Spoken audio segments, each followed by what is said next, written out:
Let's do it again. Yay. Do it. I'm not off tomorrow.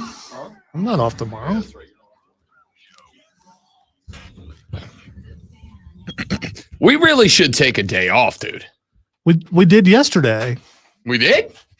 Yeah, well, I did. I didn't. Okay, well, that's on you. And I'm not taking a day off tomorrow either.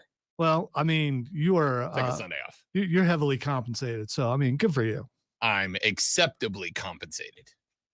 Well, compared to those who are not compensated, that would be heavily compensated. Ladies and gentlemen, welcome in to the Rob Brown Show on the Fan Upstate, where we believe that Purple Rain is an incredible song. It's just an incredible song. And I don't care what any very well-bearded Americans have to say about it.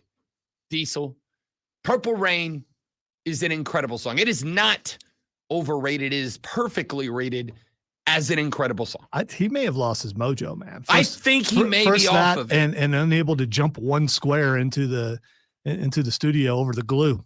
I'm a little taken aback. And it says, listen, it is kind of against Radio 101 that you start your show talking about somebody else's show. But in this case, I must, because both Lonzo and I sat here in the studio moments before our walkout music hit and listened to that promo from Wire to Wire with Cole and Diesel. Hey, by the way, and I mean this, sincerely good show. They have won me over as fans. I was fans of the people, but, you know, when they started the show, I'm like, all right, I listened to a lot of sports talk radio in that time slot. Just made a habit of it because I like to hear what's going on everywhere. So I'm like, all right, I'll give these two young whippersnappers a shot. Let's see what they come up with. And I didn't hear that take when they made it. I just missed it. And then they run a promo where Diesel says publicly, for one reason or the next, publicly he says, Purple Rain's an overrated song. Diesel, are you okay? Show me on the doll where the bad people hurt you. Purple Rain it's a masterpiece. It's a work of art. Now, I very much understand. You said a key word there, a work, because he can't really believe that. He was trolling Cole, which is not hard to do. Listen, so, I have had many and over a whiskey conversation with Diesel about music, about life. He's been to my house. I've been to his. We've been to bars. In fact, when I came here to audition, as Diesel was at the time the producer of the show that I was originally hired for, when I came here to audition, the night of the first audition, Diesel asked me, he's like, hey, man, do you want to go grab a drink downtown? We'll chat. I'll tell you about the station. I was like, yeah, for sure. And we talked about a bunch of music because we both have a very wide-ranging taste in music, and we kind of bonded over that before I was even officially working here. And I will tell you that Diesel's got some strong takes in music. And more often than not, even when they're unpopular, he says them with conviction.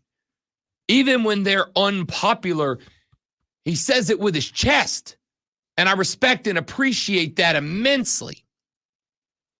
And so I had the same reaction as Zoe. I'm like, there's no way he believes that. This has got to be a work, right? This has got to be a work. This is a glorified troll job here. But I can also say, in the years that I've known him and the years that he and I have spent talking about music, bonding over music, I've never known him to have a take that is trolling when it comes to music. It's something he has great conviction for.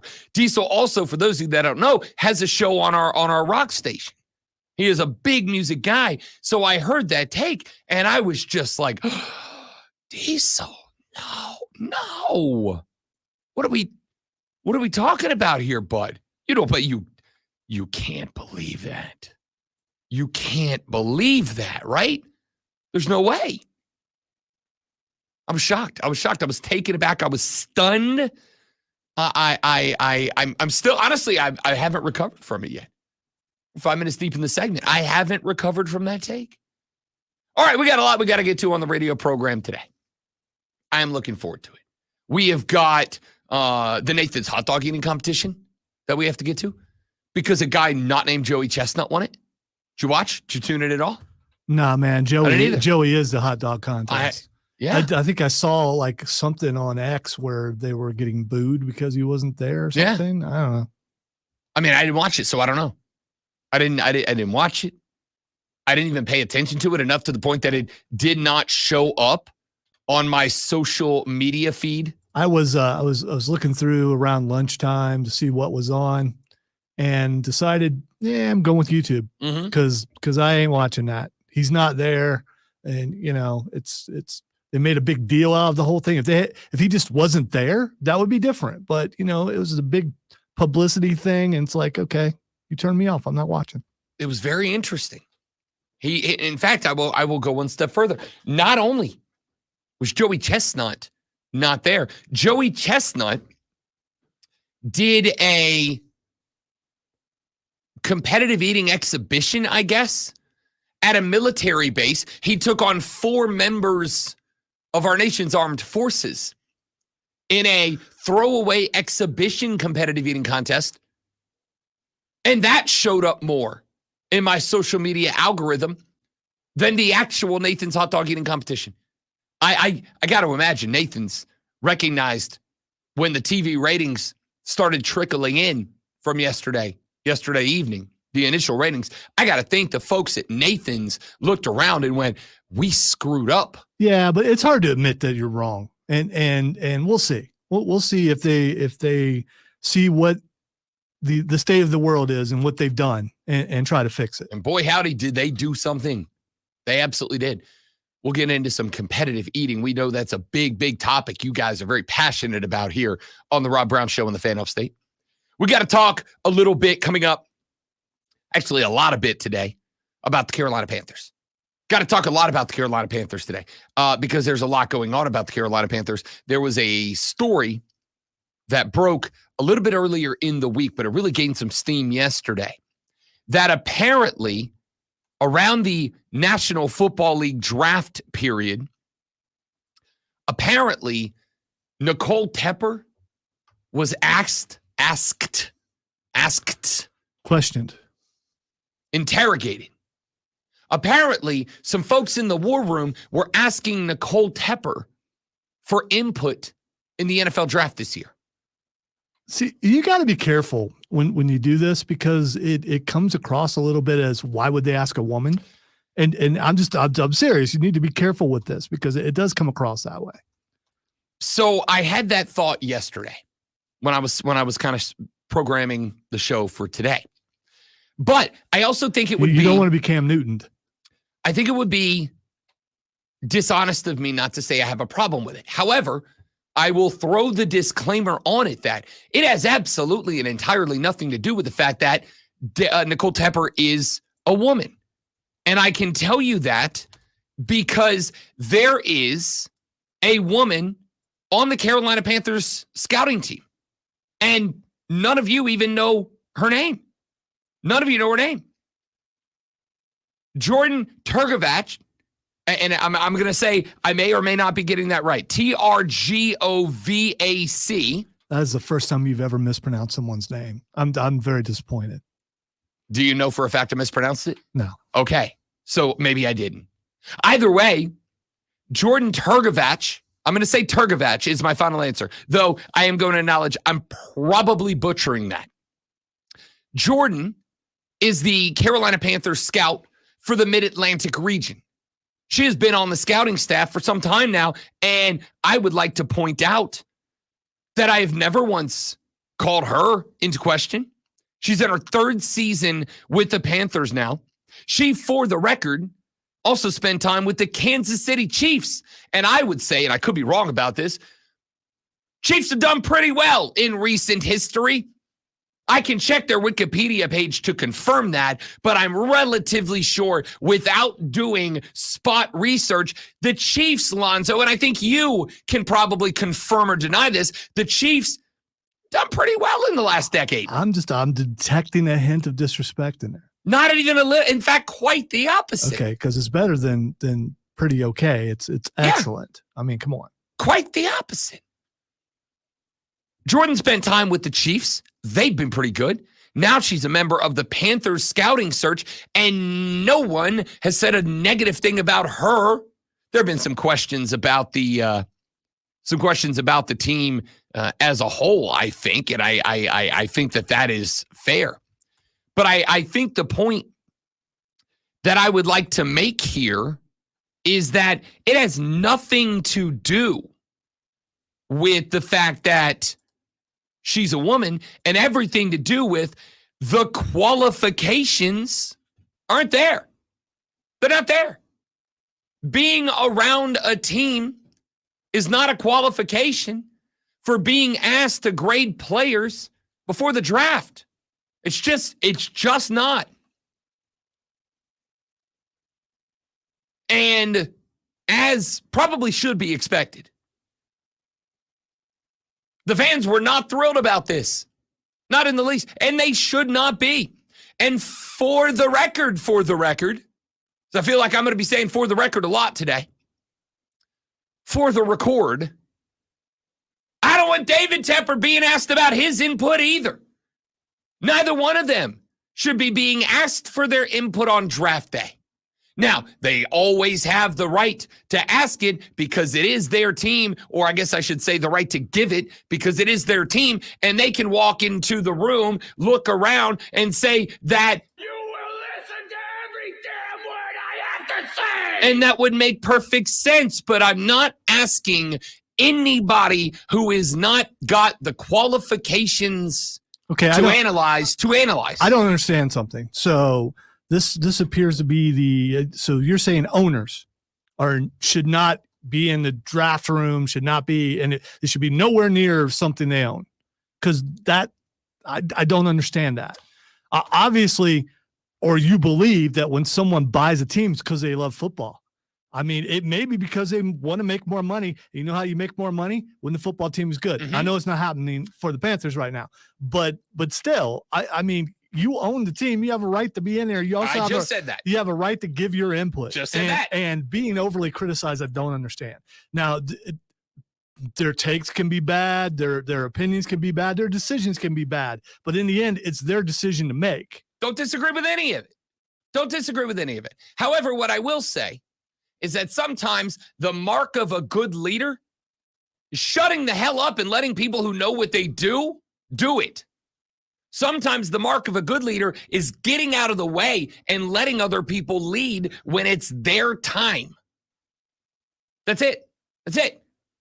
Here, let me go full dork on you. I like when I get the chance to go full dork. You know what the greatest strength of George Washington was when he was a commander of the Continental Army during the American Revolution? You know what his number one strength was? His smile? No, because he had horse and people teeth in his mouth. Not a great smile. The number one strength of George Washington was not field leadership. In fact, he was a pretty crappy field general. He was pretty bad. 3 consecutive battles, he got beat by the exact same tactical maneuver 3 times in a row. He stank as a field commander. His strength was that whenever he would convene his war council to strategize, he listened to other people.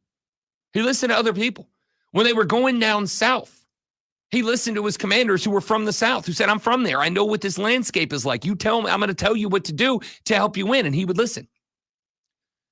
In fact, the Battle of Yorktown, which won us the war, George Washington didn't want to go to Yorktown. Cornwallis absolutely besieged in Yorktown, Virginia, by the armies of Nathaniel Greene. Besieged in that city.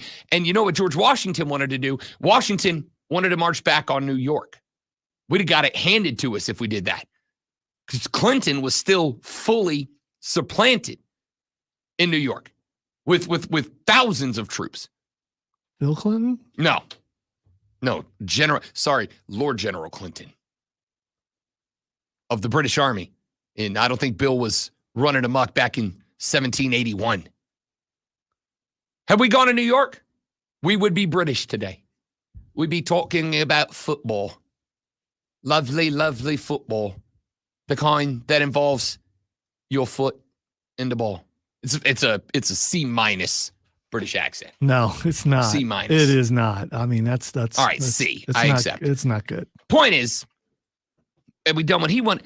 But what happened was he sat on a war council with the Marquis de Lafayette and others. And they said, whoa, George, you want to win this thing, go to Yorktown. If you go to Yorktown right now, you can remove the entire southern British Army from the map. And the threat of having the colony split in two is over. And his entire war council said, you gotta go to Yorktown, Virginia. You've got them there. You can take, I think it was like 2/3 of the British soldiers in America. You can take them off the map if you go to Yorktown right now. So George Lewis said he feinted a charge to New York to make sure that Clinton didn't sail and beat them to Yorktown. So he feinted an offensive on New York, and he marched 2/3 of his northern army to Yorktown, Virginia. They dug in their parallels around Yorktown. They circled in. The French Navy closed off Chesapeake Bay so the British boats couldn't get there to evacuate that army. And then they just moved on, and they took Cornwallis off the map. We won because the greatest strength of George Washington was to let other people who know what the hell they're talking about make the decisions. And then he would sign off on them. Dave Tepper, here's a chance for you to place your name in the annals of Carolina Panther history. You could be the George Washington of the Carolina Panthers. Let the commanders who know what they're doing work. Let them do it. Not you and Nicole. Because yes, the only qualification that you have is that you own the Panthers. That's it. That's the only. And we should take a brief pause here. We should take a brief pause to give a little credit to David Tepper. We should take a brief pause because sans the fracas at the bar, fracas? It's a fracas. Fracas? Yeah, that was, dude, that was. I made sure I emphasized the bar because I wasn't sure I forgot that right. It wasn't what it sounded like, but it was close. Sans the fiasco at the bar. It's definitely a fracas. That was fracas. No, I've never heard it as fracas. Sans the shenanigans at the bar, which I even gave you credit. I gave you benefit of the doubt. I didn't think it was that bad. But sans that moment, Dave Tepper's been out of the way by and large, publicly. But now we're finding out maybe Nicole wasn't. It's not a great look, Dave. It's not for somebody who's been, I think, earning the benefit of the doubt since the draft, since the introduction of Dave Canales at that presser. We haven't heard much from you. Don't let that change, Dave. Don't let that change. You're doing so good. You're doing so good. Don't stop. Back after this on the Rob Brown Show in the Fan Upstate.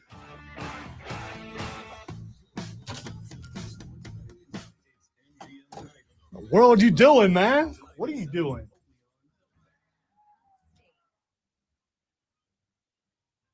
It's sticky in here. It's what now? Sticky. Sticky. Like humid? It don't feel sticky to you in here? I don't know what that means. So no? Sticky?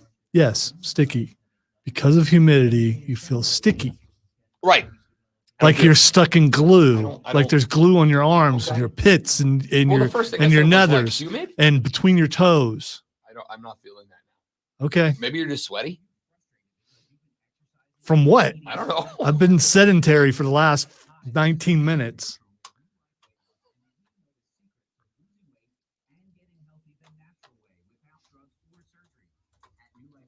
I'm worried the air isn't working correctly.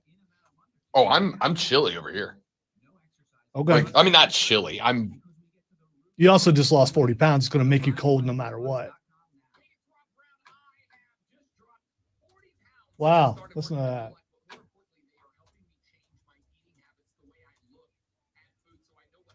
It's very humid outside, and that may be part of it, too. Congratulations, Joe, by the way. Yes, I was coming to that. We acknowledge you. Actually, Oh, wait. Is it backwards? I don't know. I don't make it a 10 on the screen. No, that's a not. 1. There one. you go. There you go. He got there.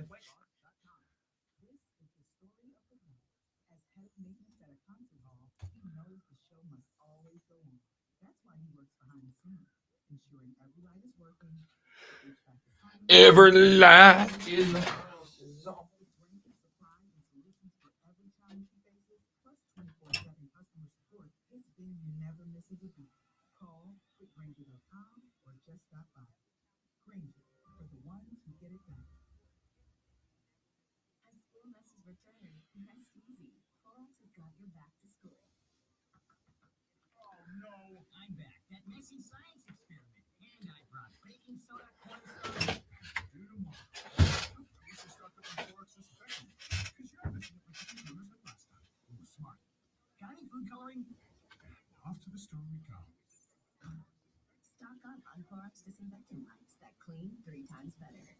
Send you something on X, by the way. Did you now? You did. 16 seconds ago. Yeah. I don't know who that guy is, but that was very well done. For the record, It's a he little, 100% popped his forehead on the mat. Like he hit. I slowed it down and watched. Doesn't matter if there was only 4 participants. That's impressive.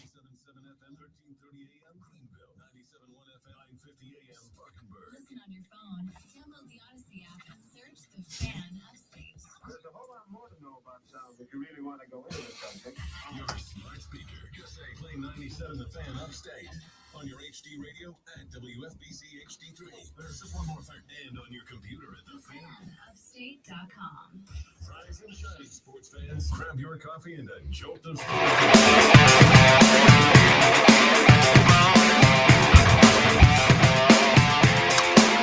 All right, we might as well stay here since we're here on this Dave and Nicole Tepper conversation.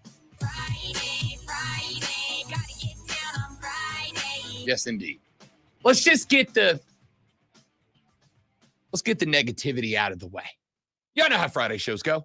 yeah, the door's that way. You should shove it out the door, not. I was putting it out into the world. Oh, okay. You're Just shoving like, it out the window. All right. Throw it out. Let it fade up out of the atmosphere. Like a chemtrail. Not a thing, but sure. We're just out here floating chemtrails of negativity. No, we're trying to get it out now so that we can get weird in the last, 3 hours of the show. So I was reading through this, effectively what was a write-up about Nicole Tepper allegedly being asked.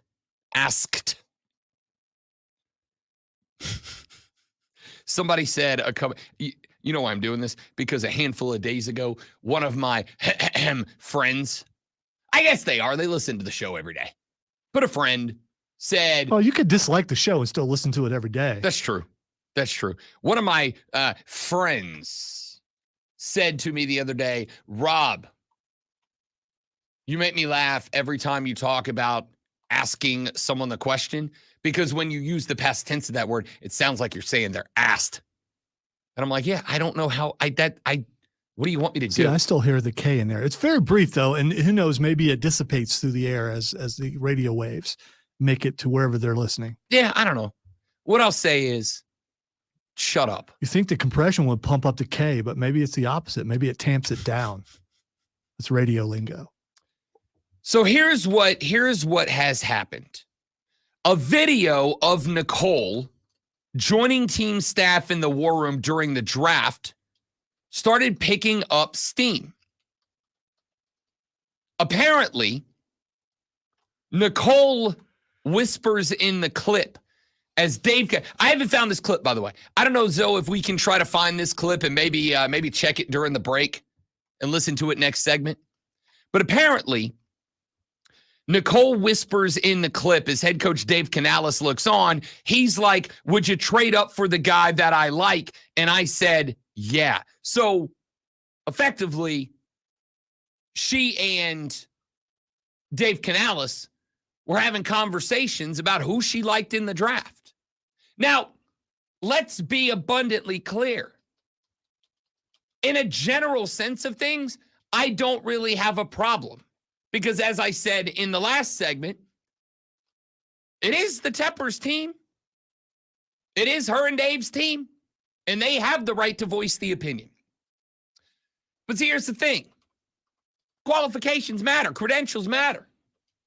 If Rob Brown bought a bar, which is absolutely a lifetime goal of mine, if Rob Brown bought a bar, there's a lot about the bar that I can tell you right now because I have expertise in bars. There's a lot I could set up that I know would do well. I know how to set up the Just TVs. because you've closed many down? Like into the wee hours of the morning, not like Rob started going there and then the business closed. Right. That's what Yeah. that's what I meant. No, I know, all but- right. I mean, I don't go there, but I've seen shows and stuff. I go there a lot. There's a lot I could tell you that I know I could do well. I could set up the TVs for maximum optical enjoyment. I could book music. I could decorate. I could pick the right candles. All right. There's a lot that I could do, but there's a lot I would have to defer to other people. I have never had to account for a business. I've never had to do the financials of a business. I'd have to get an expert for that and defer to them and hopefully pick a good one. I've never had to order liquor for a bar. I wouldn't know where to start. I'd have to get a guy or a gal to come in there and handle that for me. I've been a bartender. I could bartend. I could trade bartenders. But as far as stocking and organizing the bar, never had to do that before. I'd have to get an expert. So there is room for participation for the owners. There is room for the owners to have some input and have some opinion and have some thought. But when it comes down to draft day, what is Nicole Tepper's background as a scout? What's her background as a participant? Because I will tell you. Actually, I just found the video. Great one. I'm gonna try to send it to you, and we'll see if we can get it screened and play the audio for you. As an owner, again, she absolutely has the right to have input. Doesn't mean I have to like it, right? Like if I go into a sports bar, I don't know why I keep going to the bar as the example, other than it's a thing that I think a lot of us, most of us have some experience with, even if it's just going there to watch football. If my fiance and I were to say buy a sports bar, and I rolled up in there and said, all right, here's what we're going to do. We're going to put TVs over there. We're going to put TVs over there. We're going to put TVs over there. We're going to take those 3 tables out. We're going to put an elevated stage so we can book some music. We're going to carry these liquors. We're going to serve these drinks. And I did all that. That was all good. But if my fiance came in and she said, hey, you know what you should book? You should book a Kenny G cover band for Friday. This is a bad analogy. It's not. Because she very well could do that, and you would say, good idea. I am utilizing this as if, okay, first off, absolutely would go to a Kenny G cover band. All right? There are things And I you do not say accept your sometimes judgment for it. they get you in trouble, and I'm just No, trying okay, to all help right. you out, dude. If random sports fan X was to buy a bar and random fiance Y, all right, I'm just trying to make an example here. My fiance would very All right, much all set right. up a great sports bar. Why not say if you and I, It doesn't- me and you, if me and you, but and I came in and, It's and the went, same as when I say, if I slam my head in a wall, I'm obviously not dumb enough to do that. It's just using an example for the I'm sake more of worried getting about the her example. just happening to be listening right now, and you getting in She trouble. knows That's better. all. She knows better. Yeah, all right. right. You're My just fiance's really smarter. sure she's asleep She's right now. smarter. No, she's not. But I know that. But she is smarter than me. Okay, let's be real clear. She's smarter than I am. She is. I wouldn't fight. I agree with that. It's just it's a way of utilizing speech to make an example. We're not arguing semantics. If I buy a bar and I set it up, and then my fiance comes in and she goes, we should hire a Kenny G cover band, and during football season we should play them at 2:30 in the afternoon. That's a bad idea. It's a bad idea. And you would go, You're not a sports fan. My fiance's a sports fan, just to settle Zoe down here. Well, if the Falcons are playing Tampa Bay, I mean, I said Saturday. Oh, okay. Saturday. I was going with the college football example to strike a larger demographic. Is this week 0 or what week is it? And she comes and she goes, we're going to have a Kenny G cover band and we're going to play it at 2:30 on Saturdays and we're going to turn off all the TVs so that people can focus on the music. You would go, that's a terrible idea. And it comes from somebody who's not a college football fan. You're going to ruin the vibe, man. Like, that's how this feels. It's not to say that she's not a very smart lady. It's not to say that she isn't a very bright person. It's not to say that she's not a lovely individual. But you're doing the girl thing again. No, I'm not. It really flip the script then. Fine, I'll come up with a totally opposite example. If my fiance and I bought a bar and she decided we're going to make it a very classy, nice wine establishment. And I went in there and I said, let's put some TVs over there and a pony keg at every table and it's all football all the time. That wine bar is going to tank. That's a better analogy, by the way, and you're not doing the girl thing. So way to go. I mean, under pressure, you perform. Here's the thing. You're trying to get me canceled for a take that's not canceled. No. Okay? I'm legitimately worried about what you're doing. I'm this is not me. Let me be clear for the 97th time in the last 31 minutes. It has nothing to do with Nicole Tepper being a woman and everything to do with Nicole Tepper being unqualified to be in the room on draft day, with one exception of she owns a team. And for the record, you have heard me say every time she owns a team. All right, this makes it sound like I'm defending her because I am to a degree. What qualifies you to be in that room? What qualifications do you have to bring in Rob Brown's mind in order to be in the draft room? I don't know, an actual scout who spent time actually scouting, somebody who's come up through football, somebody who knows the game. Do you right now? If I go to 5 games, I could be a scout. Absolutely. No, you could not. I could. No, you could not. I could. And I couldn't either. You could. Describe Bryce Young's footwork to me right now. No. Let's pick that up. Let's pick a team you've watched 5 times. Describe to me the footwork comparison between Kirk Cousins and Matt Ryan. Well, it's pretty easy. Matt Ryan is retired. No. Describe them to me, because if you're a Falcon scout, you've got to be able to tell me what it is that Kirk Cousins does in comparison to Matt Ryan for the holdover crossover between those two quarterbacks of players that you still have from those roster and player that you don't. Talk to me about Kirk's footwork, because I know you've watched 5 games. You see what he's doing there?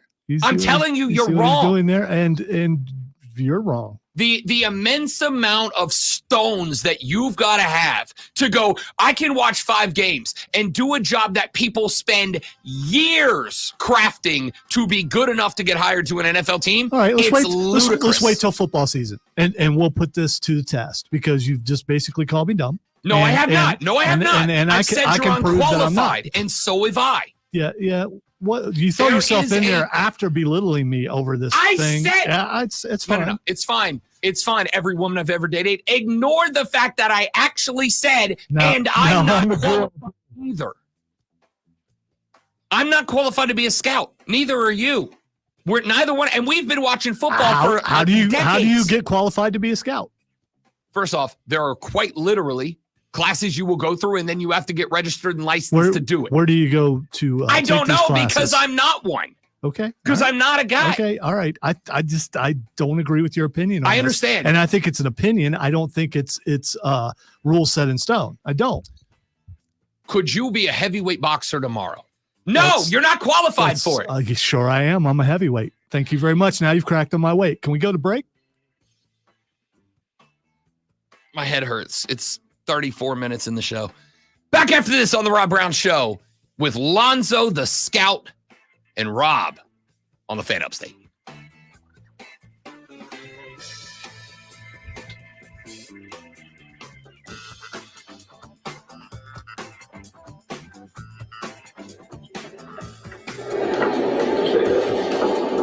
For the guy that I like, I said, yeah. Would you trade him? It's really, really noisy. On it. Oops. I can try to really quickly. I think I'm qualified to do this. I could try really quickly to try to record it, and maybe I can clean it up. I don't know. It's not in program. It's not in program. We heard that, but yeah. I'll even take it out of utility for a second. For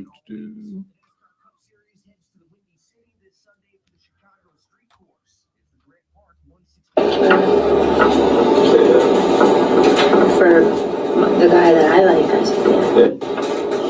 All right, that is so small. I mean, it's not, I don't know.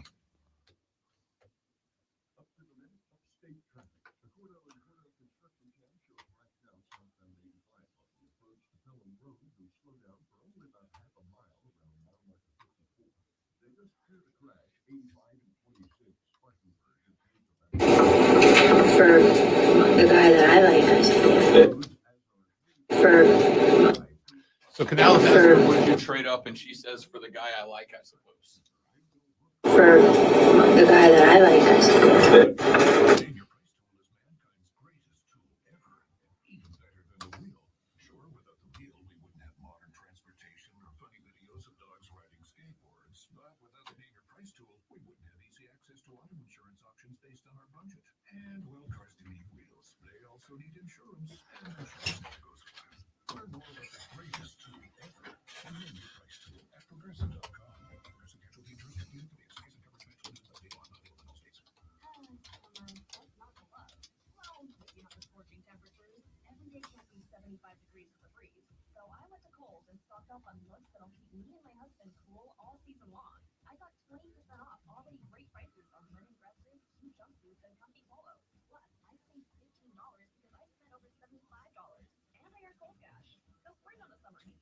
So on our show prep, they usually send us like a bunch of weird stories. Did you notice we got an email from somebody else that it's not Mark? You didn't get that? Mm-mm. I did. The power? No. I It was some. Did I get rid of it? I may have got rid of it. It was some name I hadn't heard of before. Oh, fun. Oh, never mind. Never mind. That wasn't what that was. That was something else. Okay. Somehow I got on the email list for your show on Saturday, and I keep getting sent the topics for what you're talking about. At least I know what you're doing tomorrow. Yeah, I don't, because I look at this rundown like 2 hours into that show. Wow. It's not what an NFL scout would do.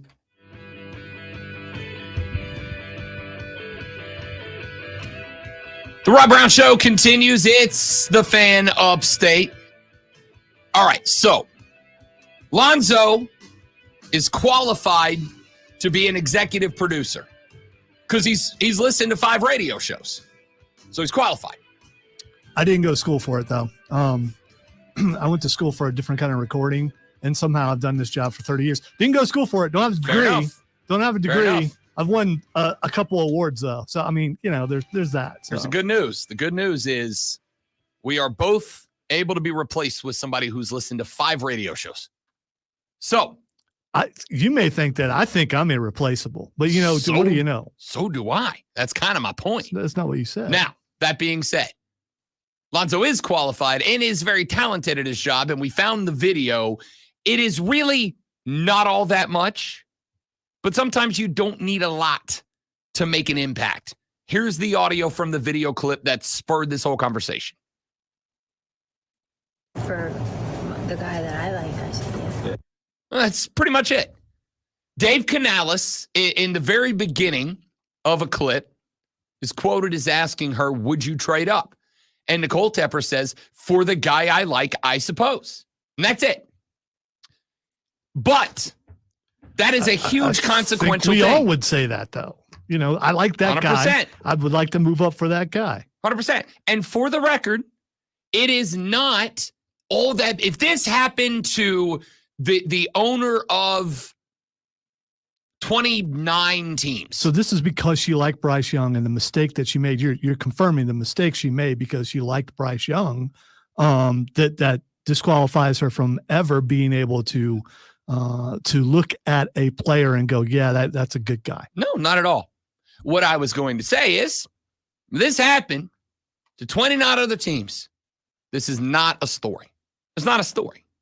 The reason it's a story for David and Nicole is because their entire tenure as owners of the team, the legacy has been that they're too involved. The legacy has been that they want hands and fingers in every bit of the operations of the team. That's been the problem. The problem is not that advice was asked, or that advice was given. Because again, if this happened to the wife of whomstever, or the husband of whomstever, the husband of Gail Benson, or if it happened to the owners themselves, it wouldn't be a story. It'd be like, all right. I mean, they were asked for an opinion, they gave an opinion. That's part of the process. But when David and Nicole's entire legacy, the public optics of these two are that they are always hands-on to the detriment of the performance of the team, now it's a problem. Now it's an issue, right? It is one thing if somebody gets a speeding ticket. It's another thing if it's their 23rd ticket. Somebody comes to work and goes, sorry, I'm late, boss. I got caught speeding. Boss is probably going to go, all right, man, slow down. I mean, you got a cool boss. They're going to be like, all right, slow down, right? I'd rather you be here 5 late than 20 with a speeding ticket. But if somebody comes to work and they tell the boss, sorry, I'm late, I got my 25th speeding ticket, at some point, everybody else is going to go, take that guy's license. That's bad. Should not be driving. He's reckless.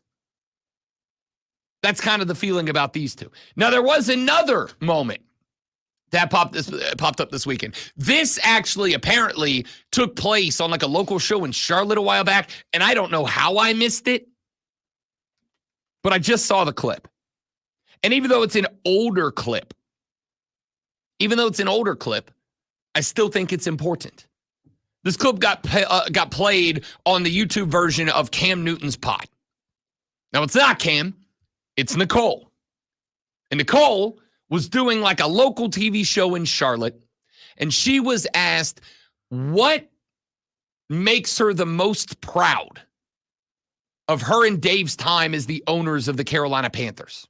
And this was her answer. We've embraced the city. I think what's great about being here in Charlotte and having this platform is being able to open up the stadium to 40 ticketed events.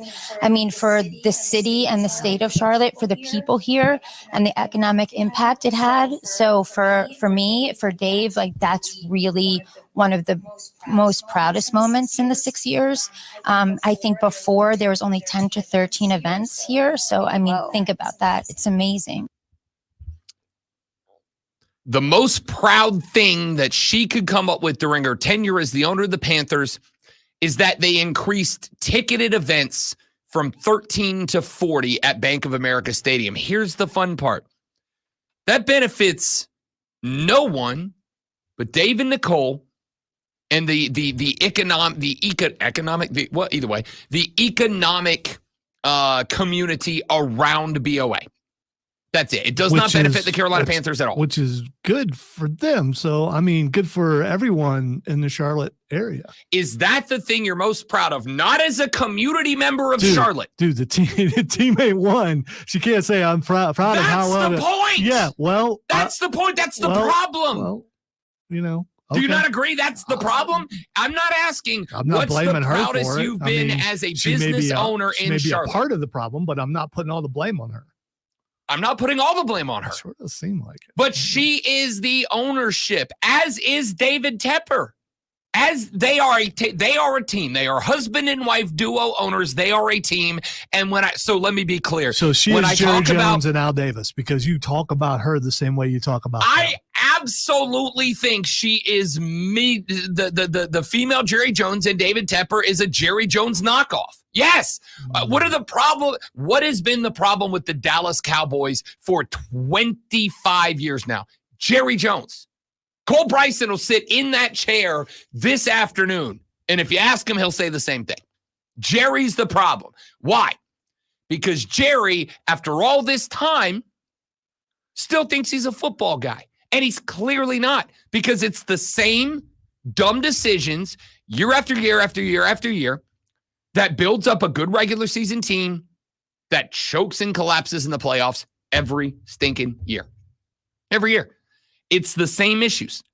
So yes, I absolutely am putting Dave and Nicole into the bucket with Jerry Jones, into the bucket with the Davis family, into the bucket with, I was going to say Dan Snyder, but no, I'm not doing that. Dan Snyder deserves his own bucket, and that bucket's in the middle of a landfill somewhere. But yes, I absolutely put these two into the bucket with Jerry Jones. And here's the fun part. There's an easy way to climb up out that bucket. Stop. Just stop. Just step back. That's why Rashad's whole thing was that step back shirt that we both enjoyed, because that is the problem. And so when I've got an owner who's got an open mic and she is asked, what is the thing you are most proud of as an owner of the Panthers? And she says, we got more ticketed events. That doesn't help the Panthers. That doesn't do anything to make them a better football team. Garth Brooks playing a show there on Thursday doesn't make the team better on Sunday, right? Tell me what you've done. Right now, you have got a fan base that is sitting here begging you to dial in and make the football team better. And the best way to do that is to hire a good staff of football people and let the football people do the football things. Good. I'm actually fine if you want to go up to your ivory tower, all right, and do nothing but plan out a schedule of events at BOA that aren't football. Absolutely. Go schedule concerts, musicals, demolition derbies, monster truck exhibitions. I don't care what you do. Go schedule all that stuff. Go give BOA 365 nights a year where there's a ticketed event. But I'm, metaphorically speaking, a Panthers fan. You know what I want? I want the team to be good. And if that means you got to step back. Let football people do football things. And that is for Nicole and David. All right. As the Panthers are my favorite NFC team, they have been since I moved here half my life ago. And I don't look and go, wow, that's all Nicole Tepper's fault. It's all David Tepper's fault. I mean, it's partially their fault. It's also partially the fault of the people that they hired. So ultimately, I guess you can go back to them, but you can do that in any business, including this one.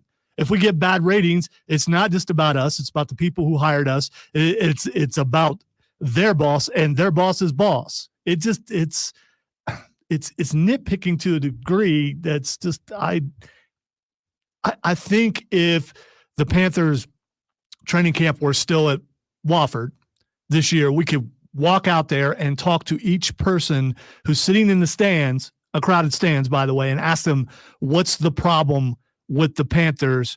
And I would say maybe 2% will say David or Nicole Tepper. That's absolutely incorrect. Oh, again, you cannot say what I'm saying is incorrect, just like I can't say what you're saying is incorrect. Oh, I can say it. You don't have to agree with it. But still, you can't. You can't. You can't prove me wrong. I mean, we could poll the audience, but what's going to happen is you're just going to That's not the scenario that I brought up. Just like when you bring up a scenario, and if I go against it, you just said we could go to Panther Camp and ask. Right? No, and those are Panther fans. Panther Camp. That's what I just said. Panther Camp and ask. We can go to Panther Camp and ask. Is that not the same as asking Panther fans listening to the show? No, it's not. It's not. Why? It's not, because I want to walk up to each individual and ask them. All right.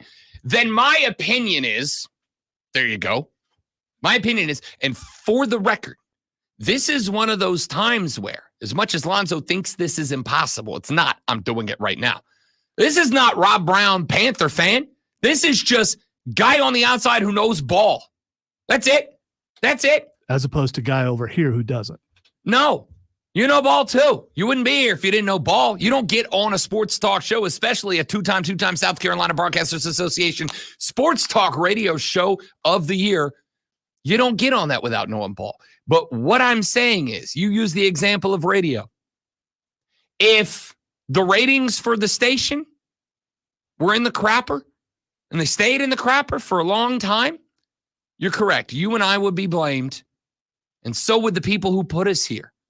Because at the end of the day, they are either over-involved and they're editing what's going on the air too much to the point where the people behind the mic aren't allowed to do their jobs in a way that is going to garner that listenership, or they're not involved enough. Yeah, the duality of leadership stinks. Sometimes the right decision is to get more involved. And sometimes the right decision is to be less involved. And figuring out which time calls for which answer is not easy. That is why most people aren't leaders. In fact, I will go one step further. Most people don't have the capacity for leadership. Most people don't have it. I'll tell you straight up, it's hard. It's hard to know, oh my God, really, dude? Really, dude? I expect better from you, Lonzo. I'm laughing for a different reason. Okay. No, I'm laughing for you just heard the promo in your head. That's why you're laughing. I'm laughing for how conceited your statement was. I didn't even go there because you're saying how hard it is to be a leader? It implies why do you think I avoid it most of the time? That's why I'm laughing. I avoid it as much as possible. I'm not laughing about the second part. I'm laughing about the statement as a whole. Anyway, because you were implying that. Go ahead. No, I avoid it if at all possible. I actively avoid a spot where I'm placed in charge of a decision. It's a hard thing to do, to be a leader, to understand when you need to be more or be less involved. But I think sometimes the answer's right there at the end of your nose. And when we have had years of two owners that have been over-involved and the team has stank the entire time, it ain't that hard to figure out what it is to do here, right? It's not that hard to figure it out. If every single day, and this doesn't happen, but if every day the boss came in here at the end of every segment and he said, don't do that, do more of that, say this, don't say that, act this way, stop yelling, start yelling, do this, do that, do this, do that, do this. We'd have a miserable time. And I don't think any show would go anywhere with the boss like that. I have worked for an over-analytical PD who wanted to censor everything that I say on the air. And not only did it make me miserable, the show sucked that I was doing at the time. That's what David Tepper is. That's what Nicole Tepper is. Both of them as a duo, as a team. Not one more than the other, just both of them. So when I've got this kind of stuff taking place, yeah, it's more than fair to place the blame there. Because even if the football people in the room were the ones making the decisions, it's still Dave and Nicole that put them there. And as we can go back to the Scott Fitterer days, that made it look a lot like Dave Tepper was just looking for yes men in the building. People who told him how super duper smart big boy he was. That's also weak leadership. When you got to be surrounded by people who look you in the face and go, you're amazing. That's bad leadership. It's got to feel good, though. I mean, I've never been there before, but I'm guessing it probably is an enjoyable experience to a degree. Hey, man, as a dude who loves having his ego stroked, absolutely. Absolutely. It feels great when somebody comes up and goes, Rob, dude, I love your show. Tiger Pal Rachel sent me a very kind tweet last night talking about how much she appreciates and loves the show and listens every day. Made my heart flutter. It was very nice. But sometimes you need somebody to grab you by the collar and go, dude, you suck right now. Get it together, which has happened to me. And it's made me better for it. The SCBA did it 2 years ago when they didn't invite us over to Columbia, South Carolina. What did we do? We got better. We came back and we got ourselves a trip this year. Sometimes that brutal honesty is leadership. And that's what I need. I need Tep and Nicole to understand if you will get out of the way and let Dave Canales and the boys work, you might have a good football team. Maybe. We'll see. I can't wait for football season. I also can't wait for this incredible sports flash Lonzo's about to read. Hi, I'm Lonzo, qualified NFL scout. Let's talk some baseball. The Atlanta Braves dropped a 3-game series, 2-1 with a 4-2 loss to San Francisco last night. Charlie Morton threw 5.1 innings, surrendering 5 hits and all 4 runs, including a pair of home runs in the 4th inning. Atlanta had 8 hits, but went 1 for 5 with the runners in scoring position. The loss drops Atlanta to 47-38 and 9 games behind Philadelphia. After a 40-year run as a sponsor, Hendricks Motorsport and the Hooters restaurant chain have ended their relationship. Hendrick said Hooters was unable to meet their financial obligations and a workable solution wasn't found. Hooters initially sponsored NASCAR Series champion Alan Kulwicki in the early 90s. Tune in this afternoon from 3 to 7 for Wire to Wire right here on the Fan Upstate.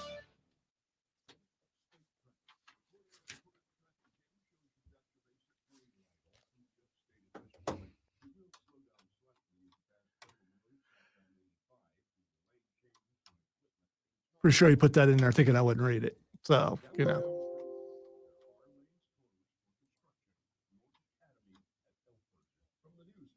Elford.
You're in hot water, mister. What'd I do? I told you months ago our utility bills were getting higher because of that old outdated tank water heater. Maybe it's time we finally switch to an Navien tankless. Learn about Navien's high-efficiency tankless water heaters, endless hot water, all while helping you save on your energy costs. Hey, look at this. Our utility bill is lower since we have the Navien tankless water heater. Who's in hot water now? We are, all the time. Learn more at tanklessmadesimple.com.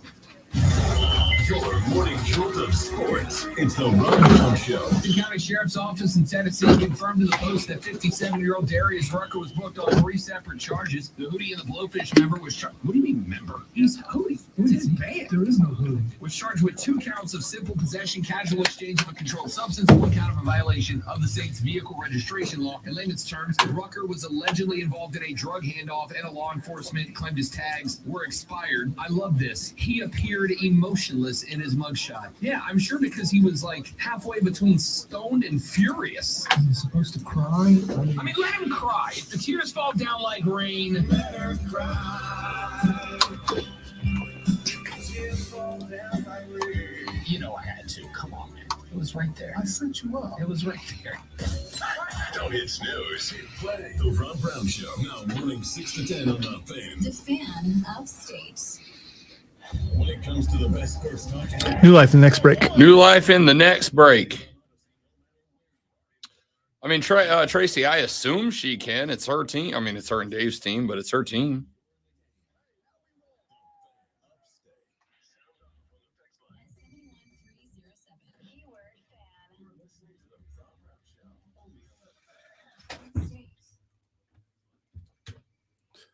Really? What? Oh, man. They cut it off again.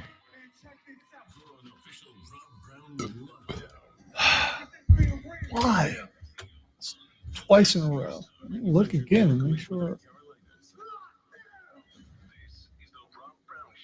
Yeah, it's in there. Why is it cutting them off?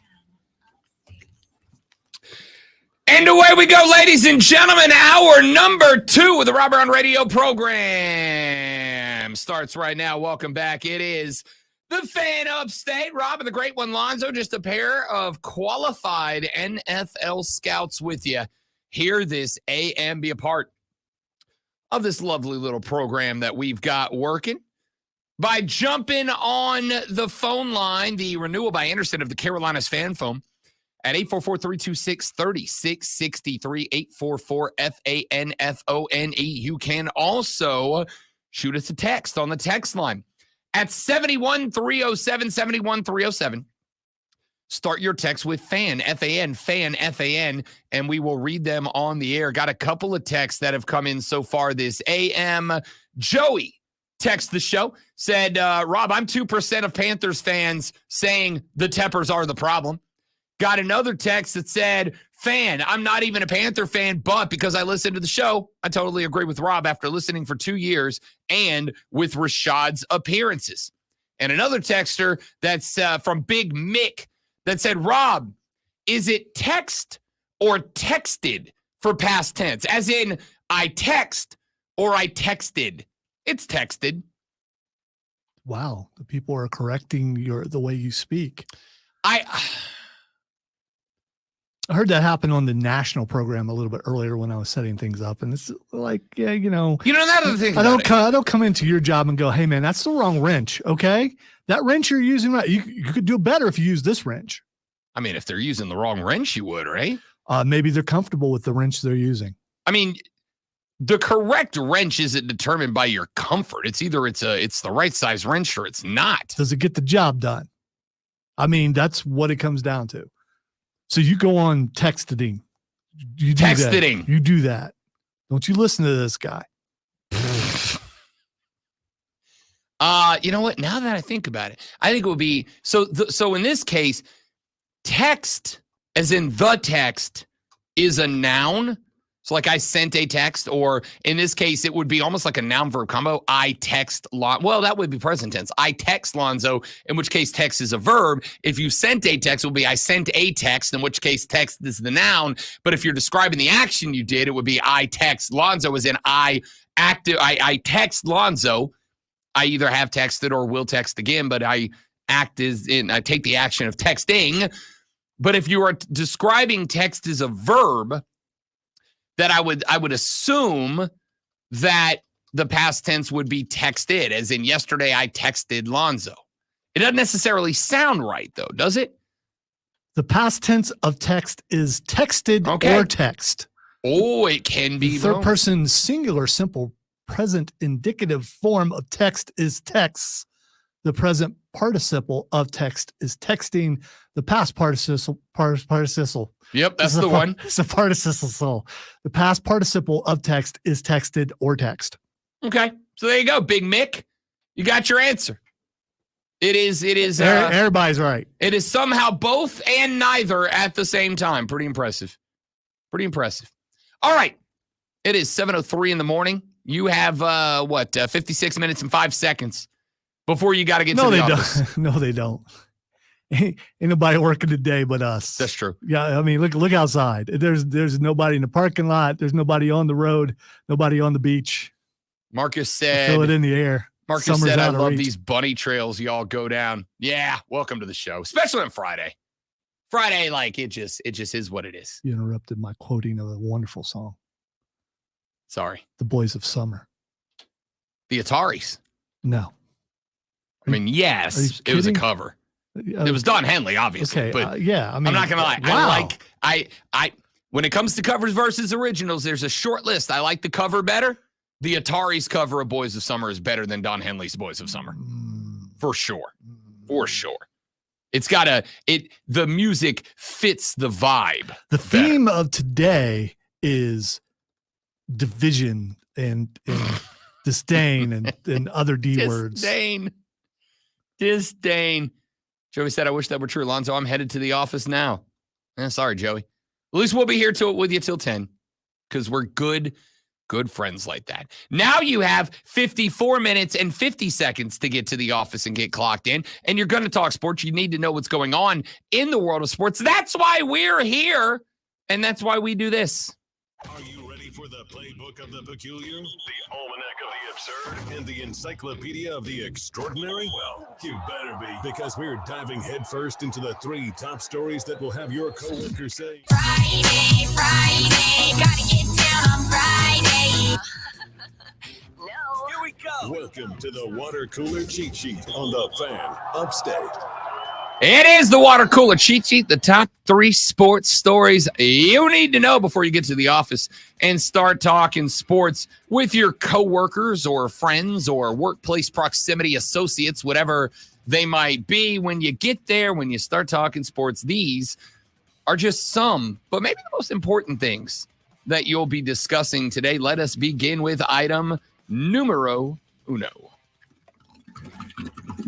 The Atlanta Braves had an opportunity to take on the San Francisco Giants at a 3-game set. A 3-game set I told you was going to be massively importante. It was going to be importante because these are 2 teams trying to get to where they want to be. Both of these 2 teams are right now in contention in their respective divisions. The Bravos in the NL East, the Giants in the NL West. This series was at Truist. It was in the ATL.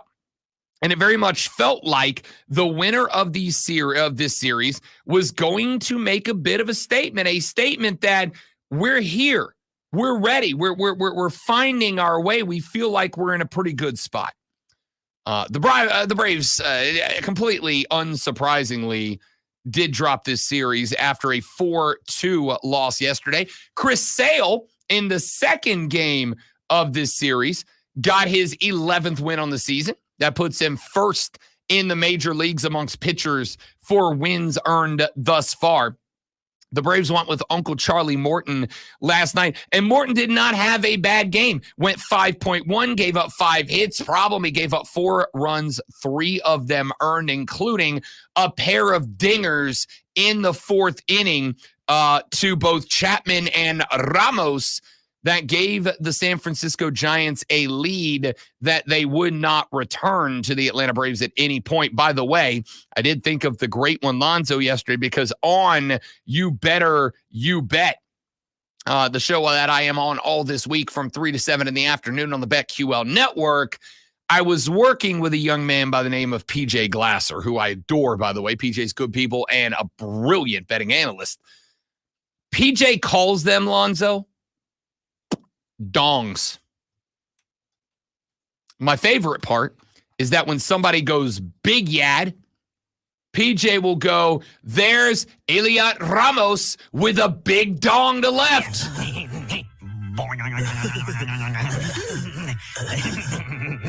And so I want you to know that I will try my best, but make no promises to not refer to them as big dongs from now on.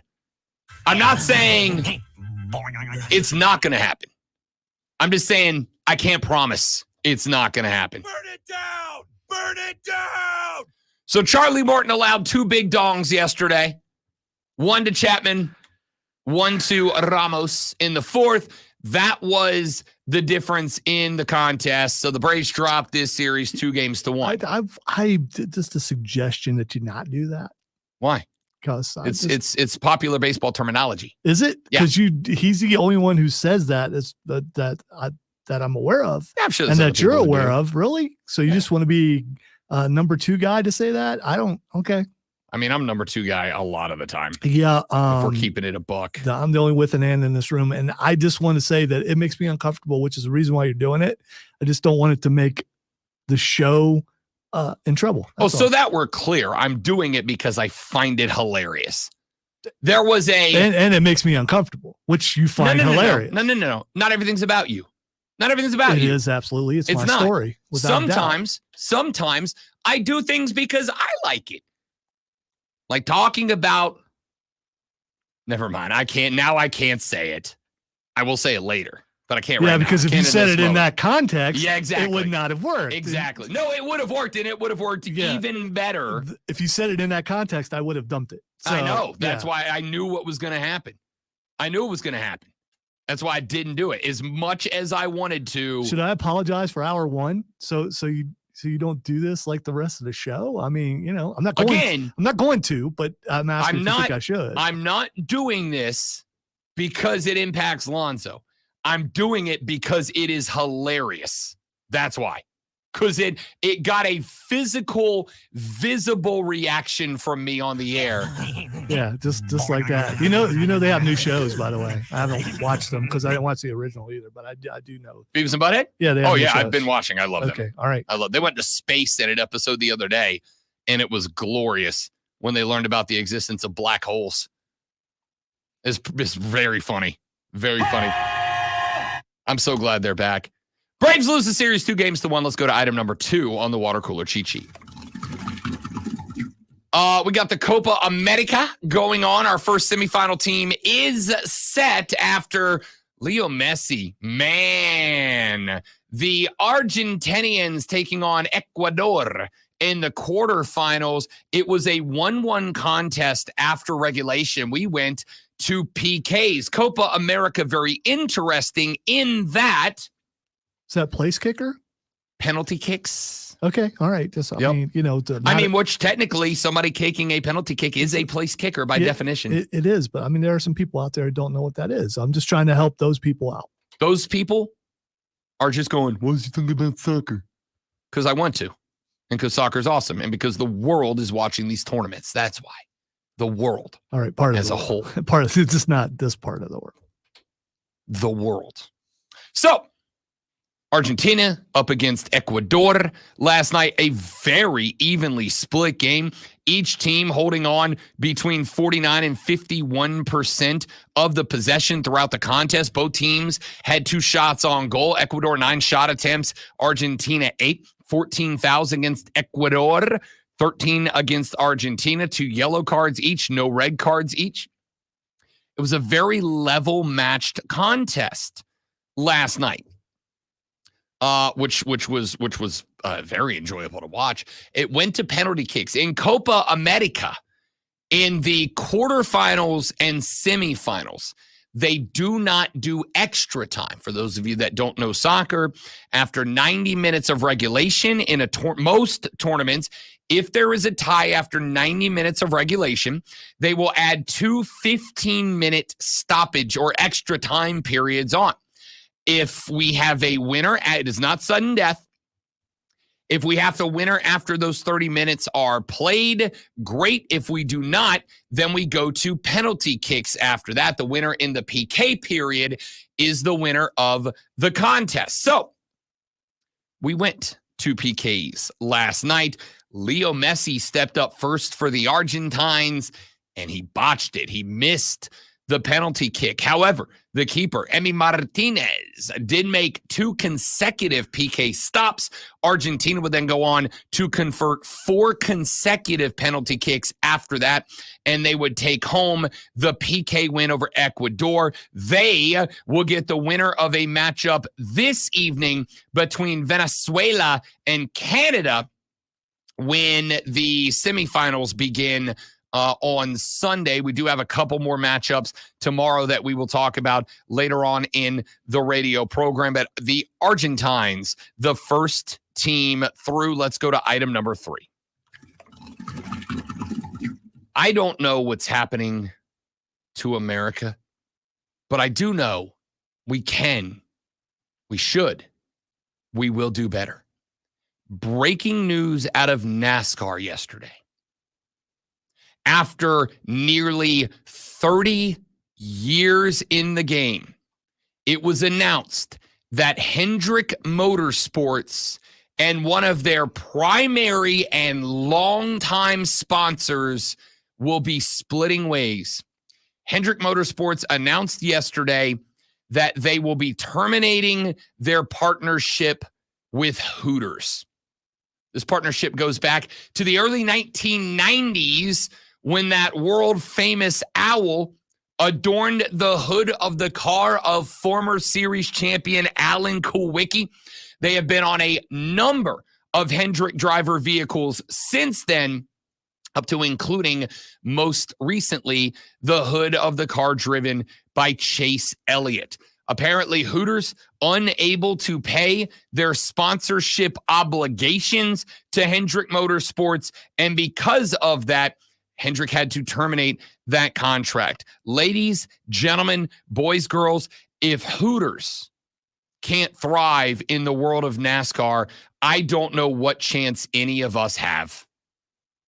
This is tragic news. Tragic news. The Orange Owl has been spinning circles for nearly the length of time that I have been alive. All right. So in the story that you wrote, you made sure you put Hooters in there like 25 times. And I read every one. Okay, and you missed it. 25. It's in there 25. I count it. It's a little dramatic. I'm going with the under on that particular bet. I did mention it a number of times though. It's a big story. More times than you normally would put something in there. That'd be like that. It was you trolled me from the very beginning, but No. I did it. I did it and you missed it. There is somewhere else that I specifically added a word that I'm Oh curious yeah, and as if you're of reading. course I took that out. So I mean, come on. So you trolled me No, because I wrote a wonderful sports flash. no, I'm not saying and that. you were like, no, not good enough. I'm not saying that word in protest over Joey Chestnut. Oh, man, let's take a break. When we come back here in just a minute, we got a lot more. We'll get away from the Carolina Panthers for just a few minutes. We got some college football. I want to get into some MLB and some NBA. A cautionary tale being told in the NBA right now and being told in the NBA courtesy of the Los Angeles Lakers. Yes, it is more Lakers talk. No, it is not about the Lakers. It's about everybody else, where the Lakers are painting a pointed warning sign. We'll talk some about that when we come back on the Rob Brown Show and the Fan Upstate. New life. All right, guys, quick live, and we're back. Y'all stay right there for me, please, and thank you.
they had ascots and he laughed at me. But still, it was like, but turns out Walmart actually has ascots. Really? I haven't bought one yet, but I was looking it up online and it's like, yeah, silken ones too, Ooh, which is what's happening. swanky ascots. Definitely going to be silky.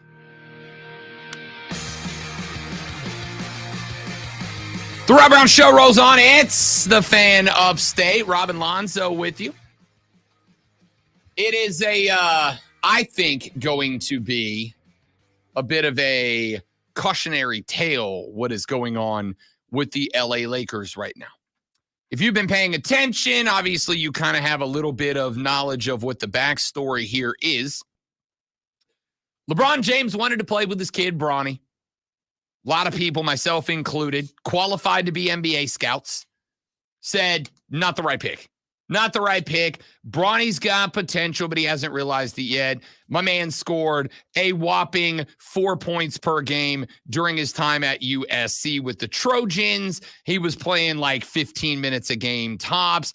It's not the best move to bring him in LA. In fact, the only reason you would bring Bronny in is to make Daddy James a happy camper. See, they were saving him for the NBA. I also am a qualified scout. So what they did is they decided, hey, he's going to the NBA. He doesn't want to overwork himself. Plus, he was coming back from a major thing. He was like almost died. Yeah, you just don't jump back into the rotation and put in 30 a night after that. And I would also point out that happened right before the offseason. He did not have an offseason, Bronny James. He did not have the opportunity to get right. He checked back in with the Trojans halfway through the season. He was medically cleared, and then he still showed up and played. Again, still too high at 55, unless you look at it through the lens of this team knows when LeBron is gone, they are entering hard reboot mode. They're toast when he is gone. It will be breaking this thing down to the ground and starting the process all over again. I have also heard the cries of nepotism. And we talked about this, Lonzo and I, earlier this week. I have made the point that, I'll tell you straight up, I'd do the same thing. I'd do the same thing. If I had the opportunity to get my kid on the team that I'm on, and spend time doing a thing that I love with him, especially when it's something as dope as playing in the NBA, I'd make the same move. And I'd be willing to bet there's a lot of dads around the upstate that would make the same move in order to make that happen. And I don't blame you for it. The whole concept of, this is nepotism. Yes, it is. Yes, it is. And I don't have an issue with it. There's nepotism all over sports. What I will say, up FAS is something that you've been struggling with lately. So FAS, yes, foreign accent syndrome. Oh, gotcha. Because you said reboat. That's a real thing. Yeah, you said reboat, which is definitely Canadian, and so I think you're turning into a Canadian. I did watch a lot of hockey during the Stanley Cup. There you go. That like might be a lot of hockey. Maybe it's. Wait a minute. It's rubbing off. Did on a team from Canada win? No. Hockey's all about Florida right now. The Sunshine State is now the hockey state. America. So anyway, the cautionary tale in my ever so humble yet frequently correct opinion that we need to discuss here is what happens when a power player gets too much power.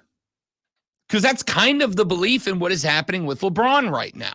Not only is his son a member of the Lakers because he wanted him there, but the belief is, though no one in the organization is willing to admit it, JJ Redick is there as the head coach because that's who LeBron James wanted. He wanted his podcasting buddy, which again, if you're LeBron James and they're going to give you that power, take that power. Okay? Isn't it normal to try to test where you work to find out what you can do? I don't even know if it's a test. I think they straight up told him, right? Jeannie Buss said, we want LeBron here no matter what it takes. We want LeBron here regardless of what we have to do to prove it to him. We want that guy in the building. And if they tell you that, if you're ever negotiating for a job and the employer in question goes, Yeah, we whatever, we're going to put you at the top of the salary range because we want you here no matter what it takes. Then take the top of the salary range. It seems pretty obvious to me. But here is what is interesting. Remember when they hired JJ Redick, one of the things that Rob Pelinka, the GM, and Jeannie Buss said was, we're going to put a staff of top men around JJ Redick. We're going to get a mix of NBA veterans. We're going to get a bunch of respected league coaches. We're going to get a bunch of dudes that know how to do it to work around JJ while he learns how to do it. And this is interesting. Well, the Lakers have started assembling their supposed to be all-star coaching staff. One candidate the team had interest in man, I am struggling. It's Friday. Had interest in was Dwayne Casey, who is currently a front office associate with the Detroit Pistons. Casey has been in coaching for a very long time, over a decade worth of experience. He was a head coach with the Pistons, Timberwolves, and Raptors. He's the opposite of Redick as a guy who has 3 decades of experience if you include his time as an assistant coach. He was an NBA Coach of the Year. He has been to the playoffs as a coach 6 different times. He was listed as an assistant coaching candidate with the LA Lakers, which would be a promotion both in terms of job and team because, and I've done the research, the Pistons stink and they're not going to get any better this season. So this would be a massive step up for Dwayne Casey. Huge step up. And yet, when Dwayne Casey was listed as a potential staff member for this team, Dwayne Casey basically immediately removed himself from contention. Now, I'm not saying that there's not a very good reason Dwayne would say no. His family lives in Detroit. He said, I don't want to pull my family up out of here, which if that's the case, it's very understandable. Does anybody think that is purely the case? Like Dwayne Casey, who has been at like a bunch of different jobs over the years and has moved his family in the past, suddenly doesn't want to. Of course he doesn't. Because I will give you another spot. The other spot here would be, if you're ever in consideration for a job and you go to that job and you start talking to people and the people at that job go, hey, look, just so you know, Susan in HR is a kiss butt to the boss and she gets everything she wants. And you know that Susan is a direct superior to you. Maybe not the best idea in the world to go work in a spot where Susan has direct control over your ability to get promotions and raises and whatnot. Like maybe not a great decision, right? That's kind of how I feel about this spot now. And here's another fun reality. While this is a basketball story, I'm going to tell you right now, this is, I think, something that the NFL is going to have to keep an eye on. Because as quarterbacks continue to make more and more and more and more and more and more and more money, there are going to start being more quarterbacks who have like LeBron James levels of influence.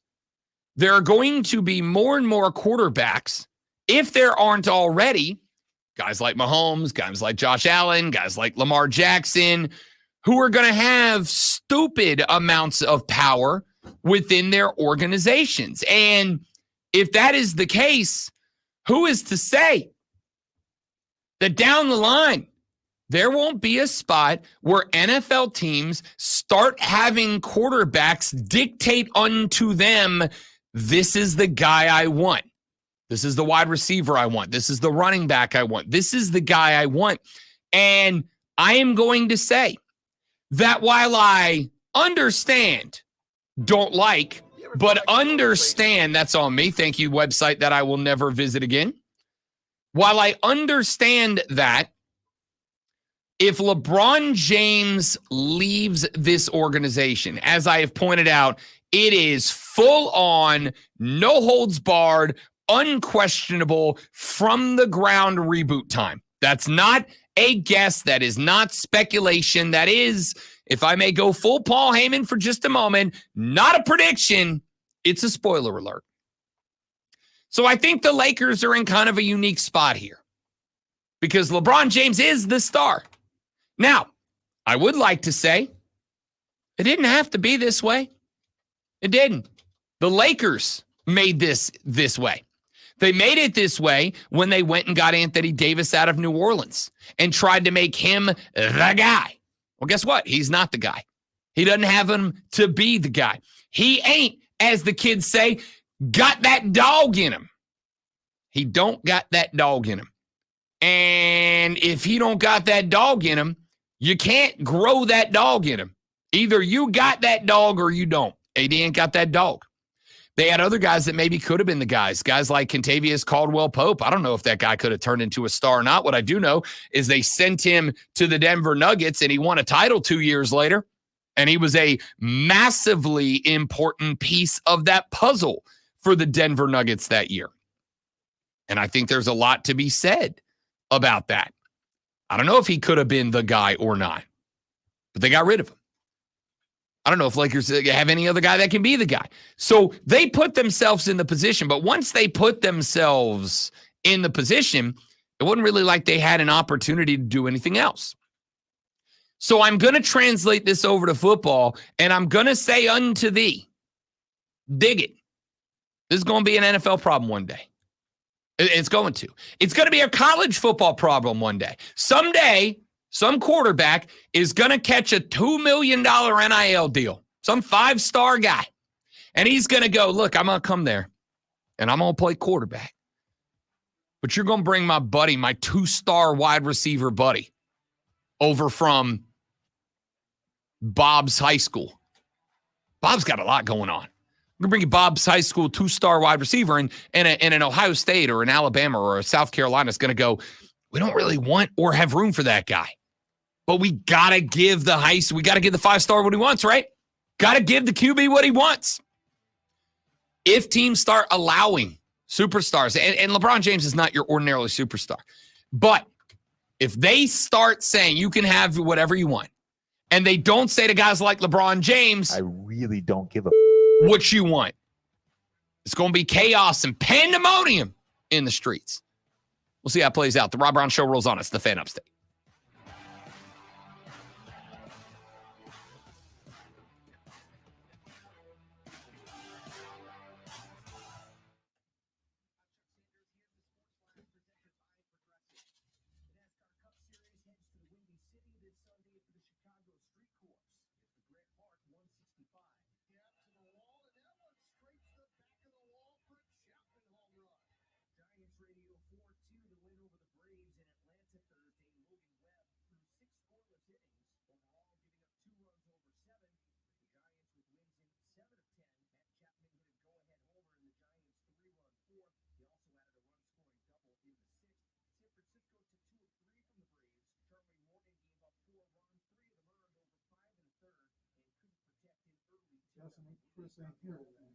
What was that? Because we didn't hear that. Oh. We didn't hear it. Hoping to get everything tested before tomorrow. So I'll have another incident. Guess I can test it myself. Up to the minute upstate traffic. The Cornell and Cornell traffic cam shows a lot of people are sleeping it off this morning. Traffic is wide all through the upstate. You really slow down. Sleeping it off this morning. For Bill is never done.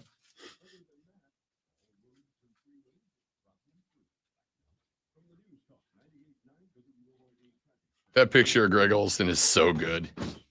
So good. Now we know why he's been supplanted by Tom Brady.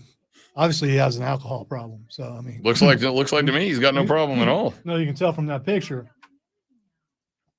He doesn't know how to maintain decorum in a Getting drunk social setting. is not the same as having an alcohol problem. Look at his hair, dude. He's drunk. That doesn't mean he has an alcohol problem. It means he got drunk.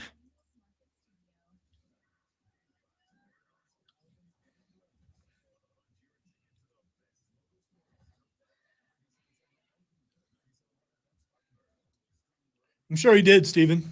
I try to stay away from that as much as I can. He needs to do things on his own so he's not tied to me all the time, because that could be bad, because I'm not good at anything.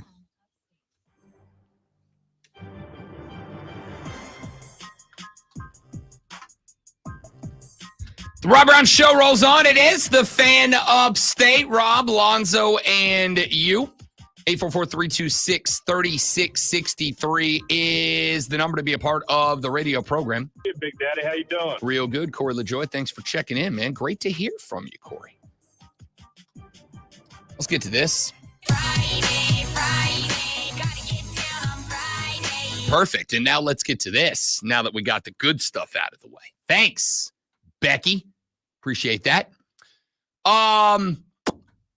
We are, ladies and gentlemen, not that far from football season. I was going to say not Marshall. We are not Marshall. We are, as of today, it's a milestone day, great one. 50 days from college football. 50 days. Tomorrow, we are 49 days. That's 7 weeks. Actually, it's not even that, because we got some weekday football during week 0. So it's actually really like 47 days tomorrow. Unless you're an NFL guy, which I am, and then we know it's just a few more weeks away before preseason. Which is why I specifically said college football. I know. I get it. I get it. You believe that the majority of the audience, college football fans, not NFL guys, and I think they're both. I don't think that. I'm like very confident of it. Most people aren't checking out NFL preseason football. It's sad, but true. So your entire life, have you always counted down to football? Because it seems to me like this year, more so than any other year, people are just counting down to football. I used to do it's kind of weird. I used to do a segment called the Countdown to College Football Kickoff. Yes, I have always counted down to football because it is, it should be the opening day of both football seasons should be a national holiday. Like I believe that. So when you were 12-year-old looking at the golf course, thinking about college football. When I was 7 years old. Yeah. I mean, what the heck was that? There's a song. Is there? It's a song. Yeah. I don't know who sings it, but it's a song. I bet Jacob said Rob's counting down because the Braves suck this year. That's not entirely untrue, Jacob. And they don't suck because they still have a winning record. No, they stink. No, they're not. I mean, they have a winning record. They stink. They stink. And they probably will go further in the postseason this year than they did last year. I wouldn't count said chickens. I can say this as a qualified scout for MLB. Lonzo's watched 5 baseball games. That's what it takes, and we all know that. All right. I saw highlights. That's all I need. It's the same thing, right? A talent. I mean, when you have talent, that's all you need. When you got it, you got it. Lonzo's got it. You don't have to tell the world. They can see it. Lonzo's got it, and if you don't believe him, just ask him. He'll let you know. He'll tell you about it. I ooze it. So I was, as I do at this time of year, started looking around at different projections, prognostications from different media outlets, because there are some very smart football people out there. So I started looking around and I thought to myself, let's check out, let's go dig, let's go see who says what about whomst. 24/7 has put out their season projections. They put out, as a matter of fact, a list of every team that they think will win 10 games this year. Why? Because the belief right now, and I honestly think it's a fair one, the belief right now is that 10 wins is likely the mark to make the college football playoffs. You want in, you're going to have to get to 10. That's just how it's going to be. And I don't disagree with that. I think 10 is mandatory. I think that you may even see a 10-win team left out this year. PJ and I talked about this on You Better You Bet yesterday.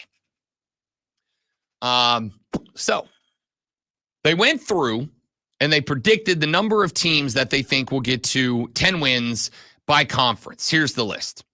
In the Big 12, they predict 2 teams to have 10 wins. The Kansas State Wildcats and the Oklahoma State Cowboys, both 10 and 2 on the dot. In the Atlantic Coast. What conference was that? That would be the Big 12. Okay. Sorry. Okay. Sorry, good call. That would be the Albertsons 12. Do y'all have Albertsons up here? I know you haven't since I moved here. I don't think so. I do. Is that a grocery store? Or is Yes. that okay. Yeah. All the Albertsons back down where I live got replaced by Publixes.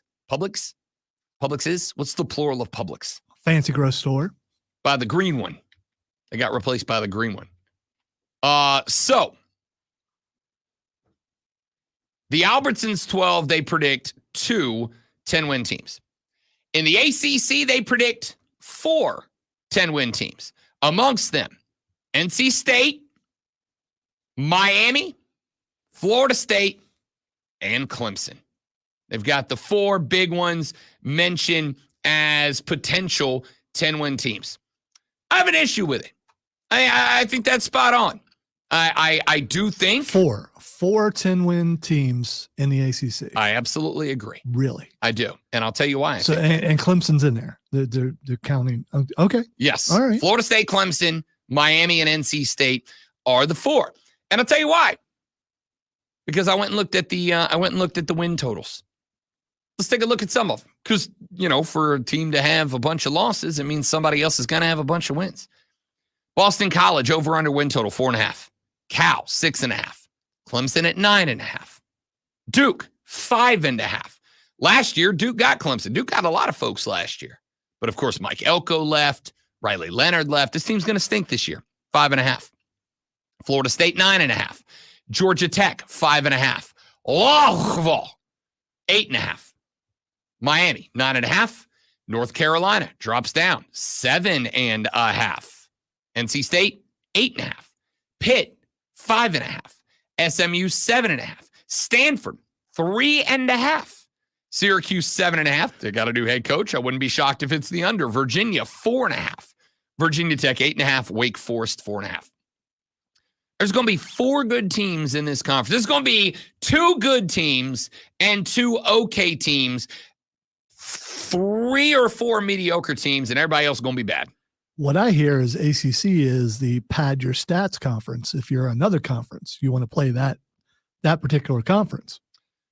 I don't necessarily disagree, but I would not argue with the claim that the ACC in the last year genuinely has lost a pretty solid chunk of what it was the couple of years before that. They were building. They were actually Absolutely. looking almost legitimate.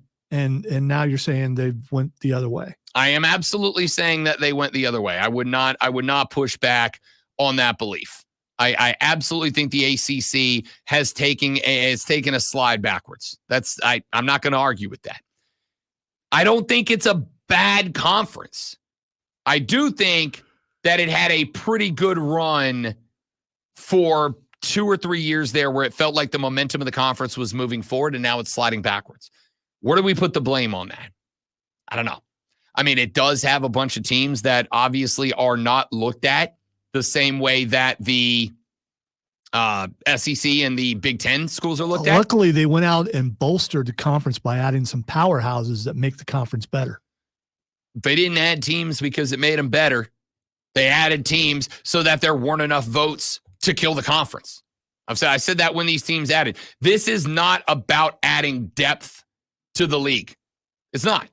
The teams that they added were added for one reason and one reason alone. The teams that were added so that there were not enough votes alongside Clemson, Florida State, and Miami to kill the ACC, which is exactly what would have happened if they didn't add SMU, Stanford, and Cal.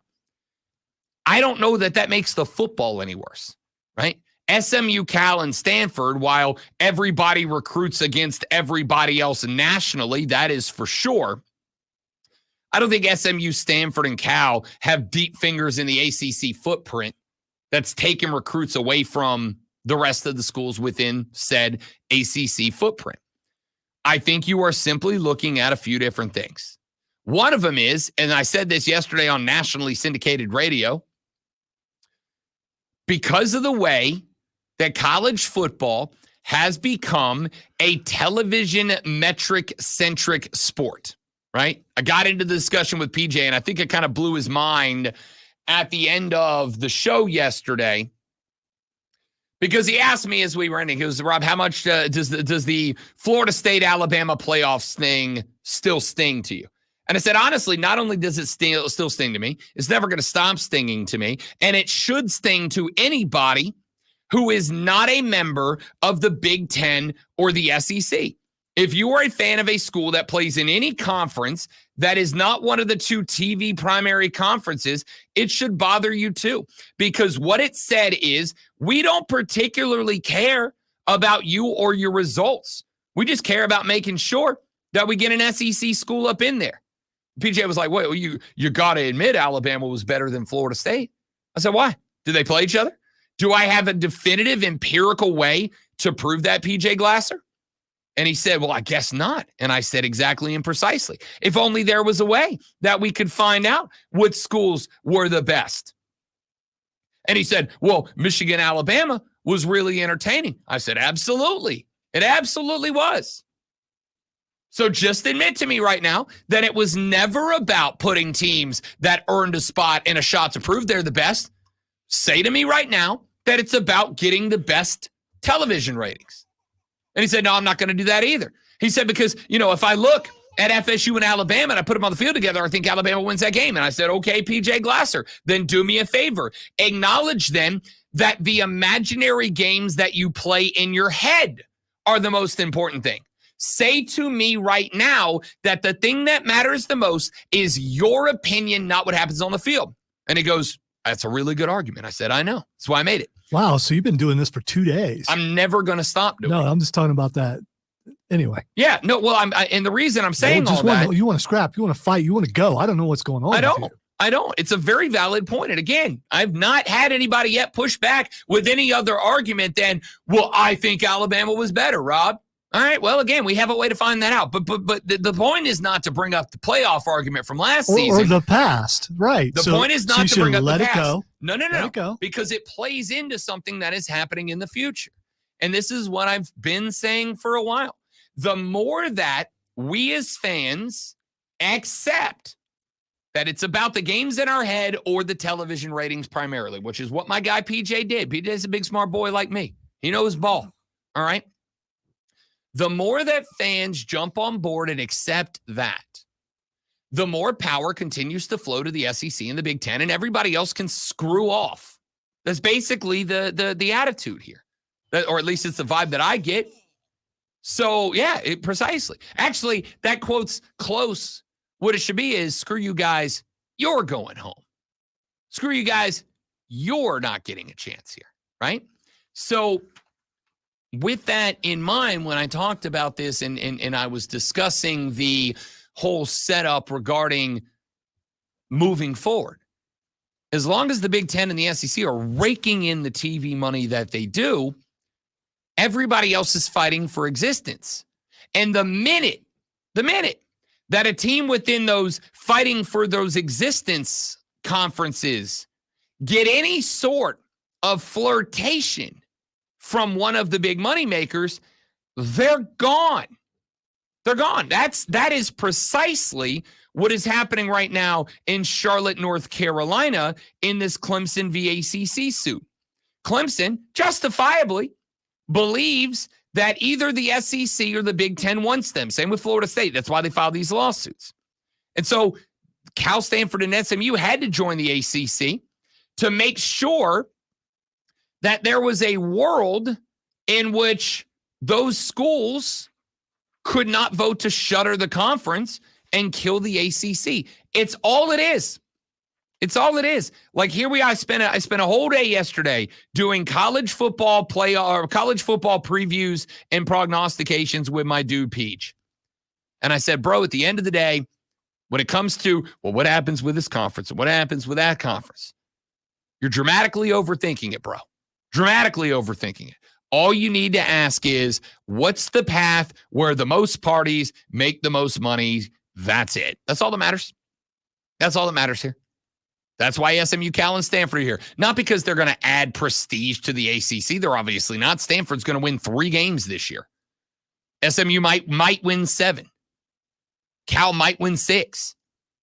I mean, these 3 teams are adding a total number of wins this year that will likely equal the number of wins the ACC champion scores. It was never about upping the quality of football.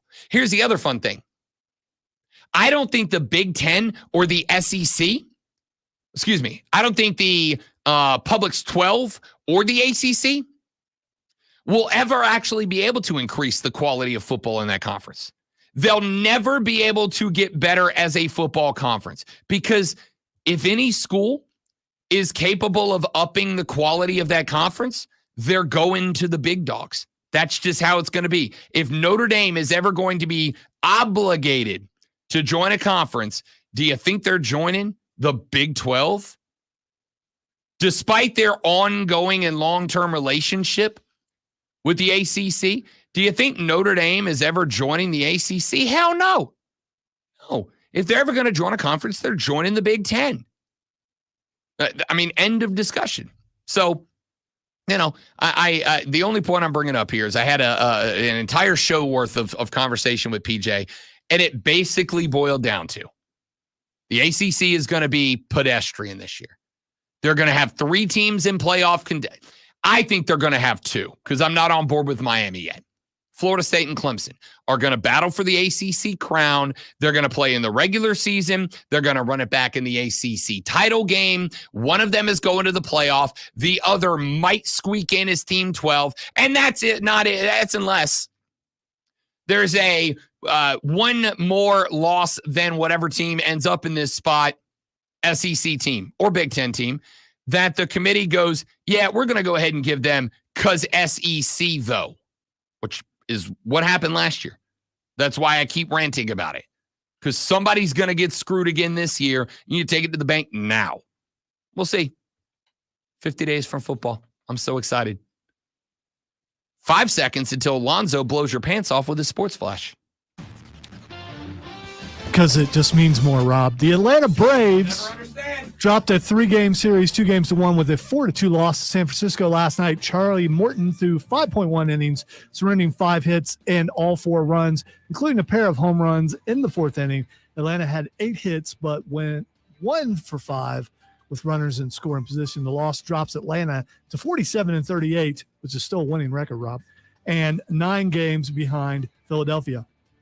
Golden State has found its replacement for Klay Thompson and former 76ers shooting guard Buddy Hield. The Warriors sent a 2031 second-round pick in return for Hield. Hield is a 40% career three-point shooter who averaged 12 points and 3 rebounds in 26 minutes a game last year.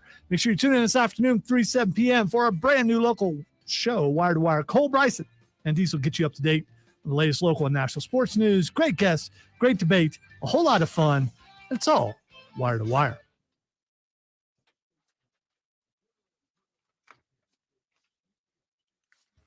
Sleepy Upstate. Hello, Sleepy Upstate.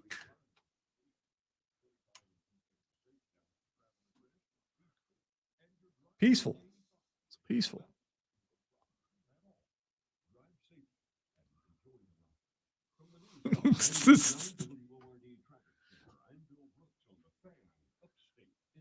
I may have to pull that.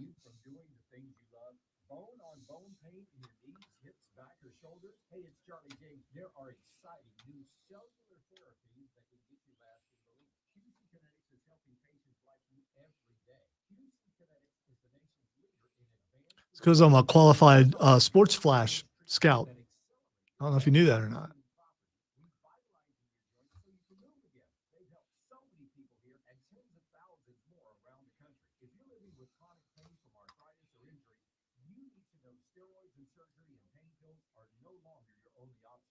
Learn how QC Kinetics can treat the pain, enhance your joints, restore your mobility, and give you long-term relief with no downtime. This is the future of medicine.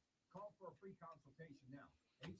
864-448-3772. That's 864-448-3772 in Greenville and in Nashville.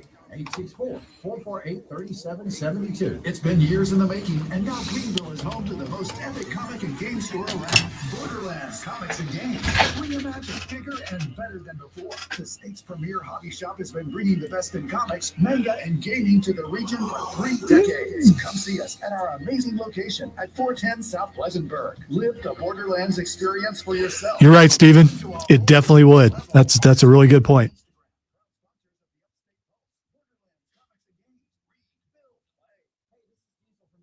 The Planet and the Fan Upstate. I always wanted to put big, beefy mud tires on my Jeep. Big beefy mud tires, bro. And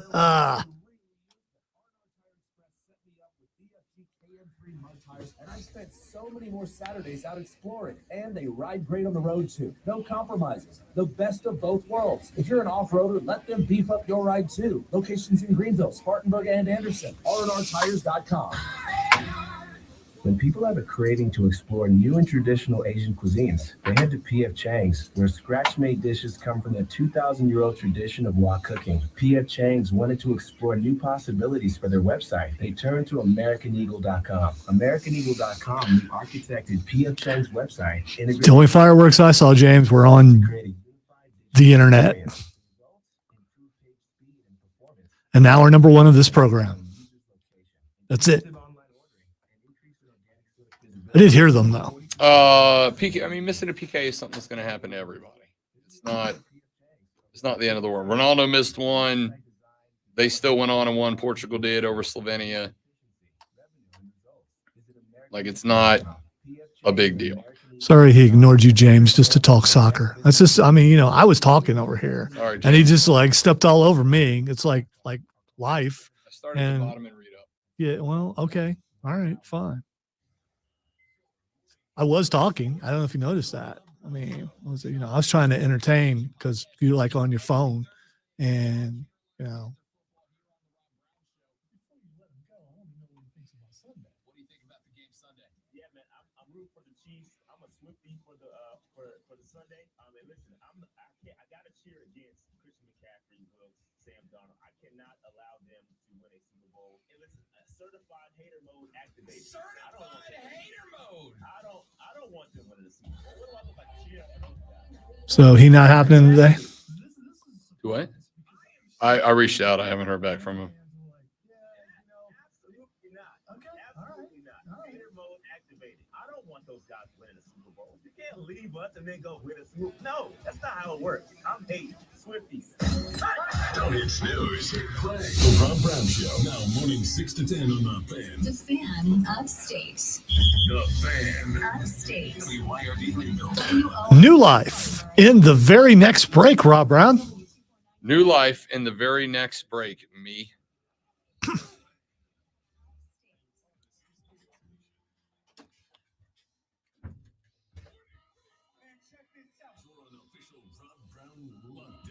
In my mind, I'm sticking my tongue out at him right now.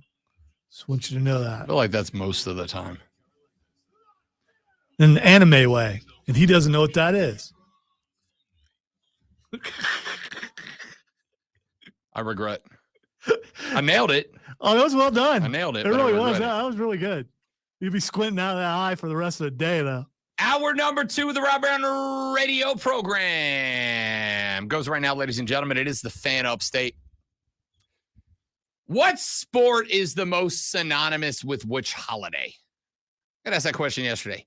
Is 4th of July and baseball like the most sports/holiday association? No, because of competitive eating, except for, obvious Competitive fights. eating, let's be clear, and I'm going to go full diesel on this. Competitive eating is not a sport. It's a competition.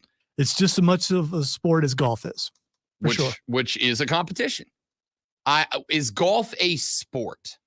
And the reason that question is such a wonderful peak off season radio question is because it's wildly subjective. Each person gets to define what a sport is to them. To me, I am perfectly happy to accept golf as a competition, not a sport. It doesn't bother me. A lot of golf guys hate it. A lot of guys think it's a sport. Bowling. It's competition. A sport? I would say bowling's a competition. Okay. All right. Now, again, you can compete directly with other people, but I'd say it's a competition. I would say anything that can also be done by yourself and it's the same game isn't a sport. It's competition. All right. Bowling, golf. James wants to know if NASCAR is a sport and are the drivers athletes. Absolutely. The drivers have to be athletes and they have to be short. So, I mean, there's that. You don't have to be short. Carson Hocevar's taller than me by a solid 3 inches. Yeah, but Rob still couldn't fit in that car. Correct, because I'm also rounder than Carson Hocevar by way more than 3 inches. Not anymore, thanks to New Life. No, I still am. I'm just not much rounder than he is. He's a beanpole, but he's like 6'6". But yes, NASCAR is a sport because, and I'll even go so far as to use Diesel's qualification here. There absolutely is defense in NASCAR. 1,000% there's a block in NASCAR. There are going to be team blocks in NASCAR. If NASCAR is a sport, then so is horse racing. No, that's just horses doing what horses do. No, it's someone guiding something else around a track. Nah. Because first off, the jockeys are irrelevant. You could put 12 horses in the gate, teach them to run. Fastest one gets the sugar cube. All right? You don't need them. Horses know how to run to not run into other horses. I don't think they do horses it all the time. naturally run in a circle without guidance. No. But I don't know. I've never been out in the wild and seen a stallion in the wild to find out what happens. I mean, I've never seen them run in a circle, but absolutely horses run all the time without guidance. That's kind of what horses do. But not in a circle. And if you're not careful, they'll drag you away. You'll lose more than you're going to win one day. I could not be a scout in horse racing because I've never been on a horse. You don't need to be. You just got to watch it. You've never played an NFL game either, but you're a scout in that. That you know of. In my mind, I've played many NFL games. Me too. On Xbox, I've played 1,000. Still not a scout. How many did you win? Not as much as I should have. So I am fine with NASCAR as a sport. Competitive eating is not a sport. It is a competition. But I'll even open it up to competition. Which sport or competition is most synonymous with a particular holiday? And what are the nominees? NBA on Christmas, which I would say probably would have been my answer up until about 3 months ago. But now that the NFL's on, yeah, I don't think it's passé. I think it was fair. I think for me, NBA on Christmas Day was always like a thing. I'm watching the NBA on Christmas Day. But I also know if the NFL's on and the NBA's on and I got to pick one on Christmas Day, I'm watching the NFL. Could be the two worst teams in the league while the two best teams in the NBA are playing the same day. I'm watching the NFL. Now, I'm not because I'm a dude and I got all the TVs in the bro cave. I'll be watching everything. But the point is, up until this year, it was probably the NBA on Christmas. Now I don't think it is anymore. Now, I don't know that means that the NFL is going to dominate Christmas. I mean, they'll dominate in terms of the ratings. I don't know if we'll ever look at it and go, yeah, it's like Christmas Day is NFL Day now. I think Thanksgiving in the NFL, I think that's probably way up towards the top of the list for sure. The hot dog eating contest is absolutely a 4th of July thing. Do I think it overrules baseball? Nah, I don't. I think the 4th of July. I think the 4th of July is the most synonymous sport holiday relationship. Yeah, but there's nothing else. You are without a doubt, a baseball guy. So of course you're going to think that. I'm not a baseball guy more than I'm a basketball guy, dude. I'm a bigger basketball guy than baseball guy. I'm a bigger football guy than baseball guy. Just so we're clear. Yeah, I host the baseball show on Saturdays, and I get paid good money for it. Which would imply that you're a baseball guy. No, it doesn't. It just implies I know ball, specifically the base kind in this one. I'm just thinking if I'm on a baseball show, people probably think I'm a baseball guy. Oh, listen, there is a big difference between it's not my number one sport and I love it / know it. I love and know ball. All the balls. But I love and I know baseball. Except for cricket. But you're working on it. I don't know cricket. I try my best. I really honestly tried with cricket. I just couldn't figure it out. I tried. Lonzo could attest. I sat in the Fortress of Nerditude for like 3 straight days. Every day after we got off the air, I went in there and put on a cricket match, hoping I was just going to like learn it through proxy. Couldn't do it. Couldn't figure it out. They're like, oh, it's a full end. And I'm like, I got a full end after Taco Bell. I don't know what that means. I can't help here. I got nothing. Sorry, I just saw a thing that says you can't spell sausage without USA. America. Little things that just get you. America. So I'm going baseball on the 4th of July. I think baseball on the 4th of July overrules the NBA or NFL in terms of their relationship. Like when you think 4th of July, you think baseball, right? When you think 4th of July, it's baseball and an apple pie. That it's like a saying, man. When's the last time you had apple pie on July the 4th? Last year or year before? Or ever? Oh, last year, fiance makes a mean. It's not a pie. Is it specific it's to a July 4th, though? No, a cobbler's not a pie. Come on. A cobbler is a type of pie. No, but a cobbler, no. A pie, no? A pie needs to be in a pie shell. It can't be, a cobbler is not in a shell. A cobbler absolutely has a crust on it. It's not it's no. What do you mean no? No, a cobbler is not a pie. It is a type of pie. No way. It is not a type of pie. How is it not? It's a pie filling with a crispier crust across the top. Like the only difference is that a pie has a bottom crust and a cobbler doesn't. So is that is that what just sets the difference? According to AI, because that's what we all care about. Cobbler is sometimes called a fruit pie, but they have some key differences. Crust. A cobbler has a crust. What? Literally, what is on top of a cobbler if it's not a crust? Is it underneath? No. Well, then it's not a pie. It's a type of a pie. No, a pie has to. Is it an upside down pie? Is it an upside down? Because pie? the crust needs to be on the bottom if it's a pie. So by not having a bottom crust, cobbler's just not a pie anymore. Right. Even though it's just, pretty much, it's a wonderful dessert, but it is 80% the same thing. But it is an El Camino not a car? It's not really. It is though. Yeah, but it's a type of car. It's half car, half truck. So what is it? I don't know. Okay. I know it's not a pie. A cobbler's a pie. It's absolutely a pie. It's a pie without the bottom crust. It's a pie. All right. According to fine dining lovers, cobbler is sometimes described as a kind of fruit pie, but strictly speaking, the two are different. Pies are made from pastry rather than biscuit batter, and they are fully encased with a crust at the top and the bottom. Yeah, what I just said. A bottom crust is the only difference. Typically only have a topping. Exactly what I said. It's not a pie. It is. Somebody's going to call him right now to tell us shut up about pie and start talking sports, which is very fair. And also to answer the question last year, because the fiance made an apple cobbler, which is a type of pie for the 4th of July. And I appreciate it. Text line 71307. Is cobbler a pie? This is the most important question we've asked in years. For today, yes. Cobbler is not a pie. It is a type of pie.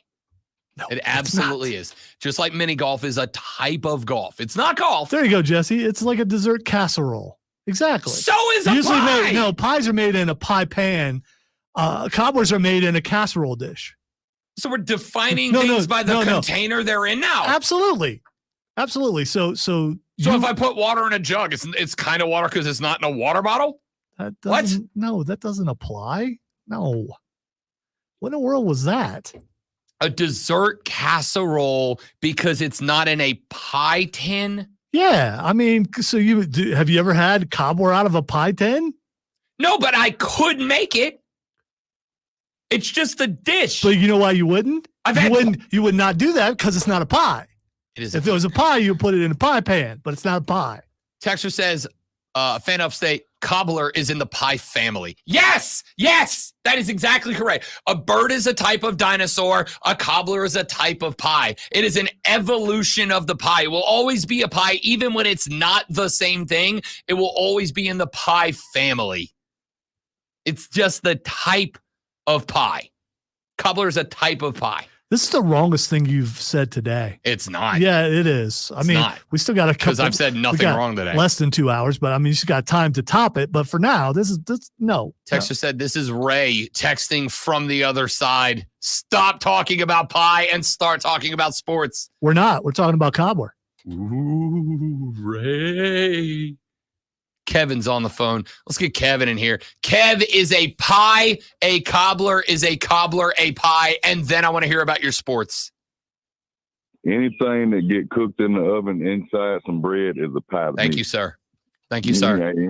Kevin, don't make me end your call. Thank you, sir. Because that could very well happen. No, you guys are both wrong. Man, thank you, Kev. Hey, man, I'm from the country, man. So anything like that, patty pies, down to apple pies, if you add Cobbler to it, we just feel like you bougie and you're not from the country. Thank you. And we just feel like that's even better. Cobbler's just bougie pie. I like it. Pie. It's bougie pie. And I'm bougie and I know it. Yeah. Okay. 1%er, whatever. Hey, but check it out. All right. Lakers got the guy. And y'all remember a few weeks ago when I said if we hire JJ Redick, I'm never watching basketball again. Right? I do. So I don't know what I'm gonna do this winter. Kev, you're gonna watch basketball. Stop lying to the people. Quit lying on radio, dog. I love the Lakers, man, but I'm telling you, like Big Perk said, man, I'm sitting here ready to just dissect the whole team just as soon as everything do not go right. All right, so let me ask you this. Let me ask you this. You don't watch. All right, I'm in charge of television. All right, Kev, I'm gonna offer you an option. Here's the deal. You can watch every game, or you can watch no games. But whatever you start on opening day, that is the thing, right? So if you check in week 1, in day 1, tip day, and then JJ Redick has this team, let's say like 20-5 a quarter of the way through the season, you can't watch it. You still can't watch. If they're in the NBA Finals, you can't watch. Or you can watch from week 1, but even if they go 0-25 to start, you have to watch every game. Which one are you doing? Hope it's a lot of overtime at work, and I can just figure it out there. Which one are you doing, Kevin? Because I'm a sports fan, I guess I have to just start watching day 1. Exactly. Because here's the thing. K. Perk does not let – Jesse just said it in the stream, and I love this. He said Kendrick Perkins doesn't like JJ, and as a biased point of view, not sure I would trust anything he has to say about JJ coaching. I'm going to say this. I'm going to say this respectfully to Big Perk. Big Perk ain't that great, all right? He has been wrong way more than he's been right, all right? He's on my list of guys that get it wrong dramatically more than they get it right. I'm going to tell you right now, if you are asking me what about this team worries me, JJ Redick not having experience worries me because I'm worried there's going to be a couple of years of growing pains, and I'm worried JJ's going to find his stride right when LeBron walks away after 2 seasons with Bronny. Absolute maximum. I'm more concerned about the fact that y'all made a play for Clay, couldn't get him. Y'all are making plays for previous head coaches to come be assistant coaches. They're telling you no. My biggest fear for LA is that your new GM, LeBron James, has created a world that NBA players don't think, if I can play with LeBron, I got to play with LeBron. They're going, this team's so far down the LeBron rabbit hole, they're not going to be able to come back for like a number of years. And that's the biggest problem y'all got. There's a guy that he played college basketball. He knows the game really well. And I ask him about LeBron all the time. He's like, he thinks LeBron is a black hole. He's like, if you're averaging 25, 30 points, and you go play with LeBron, now you're going from 25 to 30 to 12 to 17, just to say you're going to the chip with LeBron. But I mean, who's he saying that about with the Lakers, right? Like, do you think Clay is going to have a drop off from guy who got benched with the Warriors to the Lakers if he moves there? Because let's also point out, if we're going down that path, Kev, LeBron's points per game total has come down. His assist per game total has skyrocketed over the last 3 seasons. That to me says that's not true. I just want him. He still got to have a guard that's not going to defer to him. He needs a guard that can go get a good 25 to 30 when he can't or when he's not. There's still like D'Lo. He gets scared. Well, D'Lo got to go anyway. Why we haven't went and got a guard yet? I never understand. Unless we picked him up in the last 24 hours or whatever. But we still got to have a guard that can go get his when it's time to go get his. Oh, I don't disagree with that at all. I think you absolutely. I mean, LeBron James has been playing the point for you for some time. Now, you do have D'Angelo Russell. He did sign an extension, which kind of shocked me, to be honest. I really thought D'Lo was gone. You got D'Lo Russell, but D'Lo checks out all the time, right? Like, he just checks out all the time. How do you make that much money and just check out? I don't know, Kev. You've worked with a guy like that, and so have I. Don't lie. You have. Kevin, appreciate it, my guy. We got to run. Appreciate you Thanks for checking in. Renewal by Anderson to the Carolinas fan phone, 844-326-3663, 844-FAN-FONE. Look, I'm not going to sit here and spend a bunch of segments talking about the Lakers. I will when Kev calls in because that's my guy, P1 for sure. What I am saying is it's LeBron's team. LeBron runs it. He makes the decision. He makes the calls. Okay? We all know that now. And I'm interested to see if that becomes a precedent that other teams react to. I'm interested in seeing if down the line, as quarterbacks start to make more money, as wide receivers start to make more money, as college football players start to see NIL paychecks ramping up, do we get to a point where more players start saying, if you want me, you got to bring in this guy or that guy, or you got to play this style of offense or that style of defense? And how many times are teams going to fall for it? I'm real curious. Back after this on the Rob Brown Show on the Fan Upstate.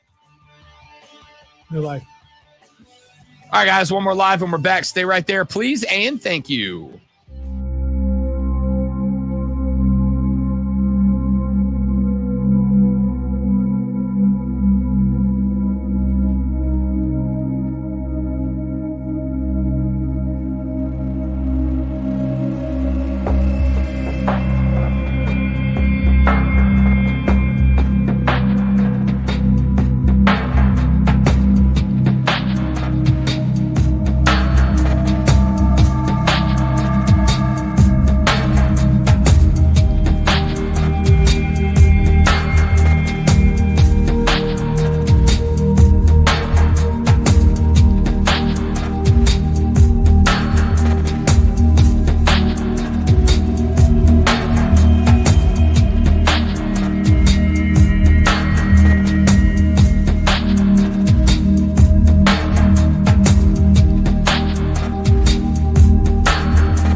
But we are now. So Right. I saw you click the button. I see Just the making screen sure. come up. making sure.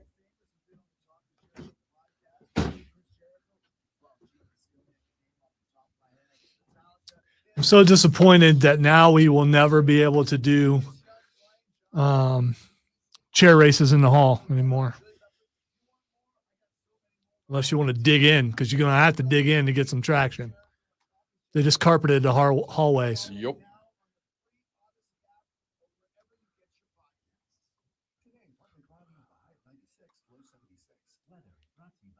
Amazon just put 65-inch Insignia TVs on sale for $300. 70-inch for $400. Oh, so you had to one-up me and make it into a poll. Okay. How was that a one-up? Because I'd already posted about it, but that's fine. I put it on the station website. Well, I did on the Facebook. How is that a one-up? It's a one-up. It's not a one-up. I'm winning, by the way.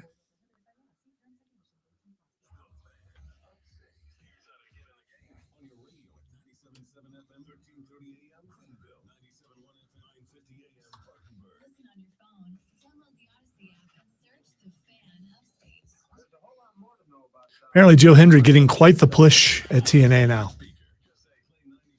You know why? Because they believe in him. They believe in him.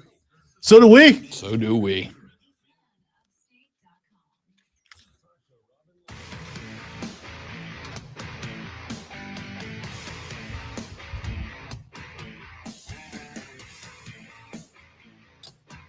All right, the question is up on the Twitter poll. Is a cobbler a pie? I didn't do it any sort of way that Lonzo can complain that I used fancy language or anything like that. It's just a simple question. Yeah. Is a cobbler a pie? And I am getting my ass kicked right now. I am very impressed that you did not, you actually put, this is the best poll you've ever done. I mean, it's very simple, succinct. It's exactly how a poll should be, not your putting your influence into it. And now we're seeing the truth. First 5 votes are already up. In the first minute it's been up, and it is 4-1 no. So I'm getting smoked out of the gate.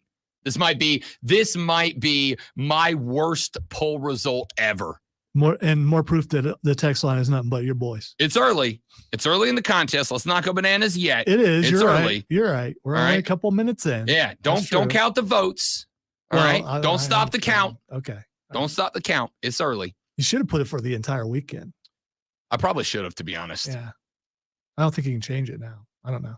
I mean, see, we can find since out. You started talking, all you guys are going in there. Oh, I got to fix this. I got to help Rob out. It can't just be. No, they don't really believe. See, they just want. No, it's good that you have loyalty. You will notice. You have loyalty. I am so glad you have loyalty. I don't lose. I don't go, oh, Lonzo flooded the count. You know, I just go, I lost. I wish that I had the kind of loyalty that Rob has. I mean, because that would be awesome if people who believed in me and what I believed went in there and voted. Once again, impossible that Lonzo's just wrong.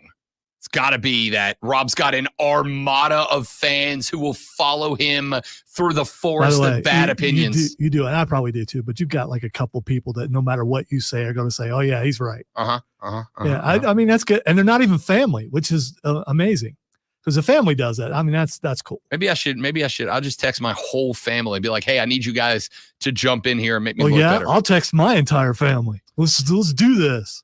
So Hatfield and McCoy's and most people don't even know what that is anymore. So the NFL kickoff rules are changing this year. You may have heard that. Adopting the USF/UFL/XFL rules this year. Teams will obviously kick off. The ball must be caught before the return team can move, before the kicking team can move. And then they'll be, 15 yards apart? And they can go from there. Basically, the whole design of the new rule is to prevent full speed, long run collisions between gigantic men in gear. Will an outcry of the fans change this, or is this it going forward? No, because the outcry of the fans is not going to have the economic impact that more lost lawsuits over the mental health and physical health of former players will cost the NFL. And again, while we all like to sit here and think that we are important, you're not important. Money is important. You're a secondary factor. And that's not a shot. That's all of us. Yeah, but you're kind of important because you have to spend the money. So, I mean, the only thing that's important is your eyeballs on a TV. Or else the money just sits there and no one spends it. I mean, it's you're the one spending the money. The only thing that matters is the eyeballs on the TV, because as the COVID season proved to all of us, all that matters is that the games are on TV. Every NFL stadium from week 1 to 18 could be empty stadiums, and the NFL would be fine because the TV contracts are all that matters, right? So it's not going to matter if we all collectively, if 100% of NFL fans say, we hate this. Unless 100% of NFL fans don't watch TV, it doesn't matter. Doesn't matter. So what is going to be most interesting to me is how teams adapt to this. Bears special teams coordinator Richard Hightower spoke with PFT a couple of days ago.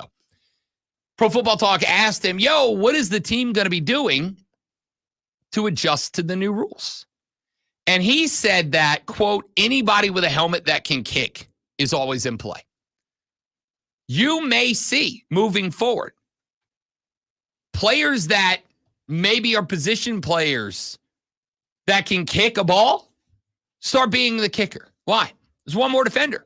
It's one more defender, and with the new rules, it is going to be much more about solid return blocking than it is going to be about the kick returner being a wildly talented athlete. That will still be in play, but a kicker traditionally and ordinarily is not always a factor in terms of stopping the kickoff returner. But now that it is going to be a much more tactical heavy kickoff than it's ever been before, if an NFL team can figure out a way to get a guy on the kick that also knows how to read and defeat a block and make an open field tackle, this is one more job that kickers are going to lose. Wasn't there a linebacker, I think, that had to kick field goals last year? Was he a linebacker? I can't remember. Chad Johnson, I know, a.k.a. Chad Ochocinco, kicked a lot. Yeah, but I'm pretty sure last year, I want to say it was with Pittsburgh. I believe there was actually like a linebacker or someone. So this is more recent than Ochocinco. I know Mark Semino did it for the Eagles a few years back. Pretty sure it happened multiple times last year. Yeah, I mean, I'm sure it's happened many times, but I would also so argue you could put a linebacker or a defensive end who can also kick decent enough to get it down the field. You don't think so? No, I think there's a big difference, but there's not. I don't think there is a huge difference between kicking a field goal and kicking off. Right, kicking an extra point specifically and kicking off. An extra point's what, 25 yards? A touchback on a kickoff this year is going to be 65 yards of air underneath the football. So there's a lot. That's a good point, Jacob. That's a very good point. If he indeed becomes the kicker, they still have two kickers on the team, right? Yes, Eddie Pinheiro is still there, though I do not think he participated in the spring due to an injury, which may set him back. We'll find out. I will tell you right now. Running back Ogunwale, I can never say the guy's name, kicked a field goal for the Texans last year. A lot of position players have kicked field goals. I'm talking about a 65-yard for a touchback kickoff, because touchbacks are still in play. So I'm interested to see how many teams decide to go in that direction, decide that they are going to put everybody on the roster to the test and see if there are any elite athletes that can play outside linebacker and kicker and place kicker. I wonder if that is the case, right? If that becomes the case, do we see down the line teams not having a place kicker? Because if you can kick off and create touchbacks or threaten touchbacks, or if you can kick off and pin receivers inside the 5 under the new rules, you can kick a field goal. You can certainly kick an extra point. I can tell you right now, you can take me down to the local high school and I can kick an extra point today. I can do it today. Extra point, not a problem. Absolutely can. Did it in high school. Was an extra point kicker in high school. Rob, you're almost 40, dude. I mean, there's a lot. You reach that point where you think, yeah, I could still do that. I don't know. I mean, maybe you could. Sir, you are the absolute king of I can do anything. The king of it. I'm telling you today, right now, you can take me to a high school and I can kick an extra point. Not any longer than that, but you can take me to a high school today and I can kick an extra point. Thank you for putting me on a pedestal, but that's definitely not me. There's not many things that I can do. There's one thing I can do well, and that's it. Scout NFL players? Well, okay, two things. Okay. So I can win awards for Star Wars. True, because you're qualified and you've done it all. I can kick an extra point today. I cannot kick the ball 65 yards to an end zone. In fact, I would be willing to wager. How far is an extra point now in the NFL? 25 yards. Okay. And all right. And, actually, I think it's like 22 and a half. And the goalpost is more narrow than what it was back in your day. Right? I don't think so. I think so. I lied to you. With the ball for an extra point is now set at the 15-yard line, so it's a 33-yard field goal. I still think I could hit it. It'd be close. I could hit it. Could not kick off into the end zone. None of you could. Maybe like one or two of you could. Very few. I would say the percentage of audience members listening right now who could hit a kick from the 35 across the goal line on the other side is like, it's a single-digit percentage, if that. By the way, I couldn't kick it 5 yards. I'm not going to act like I could do it. I could not. I hate that I doubt you on this, but it's just a matter of age and back in the day, I'm sure you could because you said you did. But now it's been a long time since you've been on a football field to do something like that. Extra point, no problem. Anything longer than that, no. Anything longer than that. You're just not convincing me. That's fine. We'll put that to the side because that's not the point. The point here is I actually think this may be a step down the line towards eliminating kickers from rosters, honestly. Because if a player can kick a kickoff, he can kick an extra point, and he can kick the majority of field goals that would be required. And I got to think if I'm a team, you got to wonder, is there a trade-off where being able to carry an extra position player on the roster, effectively have a bubble spot on a roster where any given week I can rotate in a practice squad player to fill a position of depth that is needed on a game day roster, right? Like that position, I don't go, oh, it's a kicker, now it's a wide receiver. I go, it's a kicker, and we're leaving that spot open. So if we have a guard that goes down, I can put a guard on that spot. If I have a receiver that goes down, I can add a receiver. And if that ends up being the way that this is built, could we see kickers go away in the next couple of years? I think the answer might be yes. We'll talk more about it later on. Back after this on the Rob Brown Show on the Fan Upstate.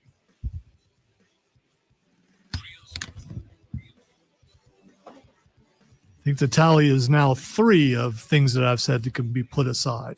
I'm just so done with this show. I'm done with this station. I'm done with radio. I'm going home at about 1 p.m. today when I'm done with work. Miami goes to.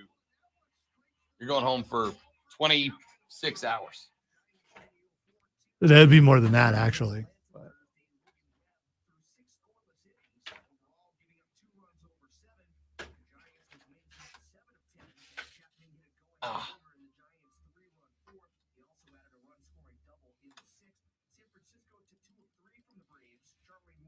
And I can't guarantee that I'm going to do my show tomorrow night because after last week, I don't know. Hopefully it works. Fair. I don't know.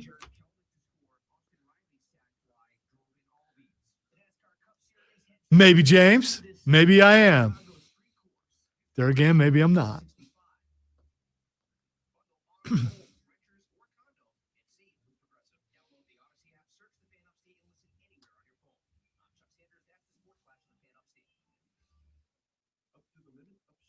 Basically, what I've been told is I can't have fun today. I have a problem with that. I have a problem with that because I have a problem with people. Because oh no, I tried to hide it. I should have hit it better. Daggone it.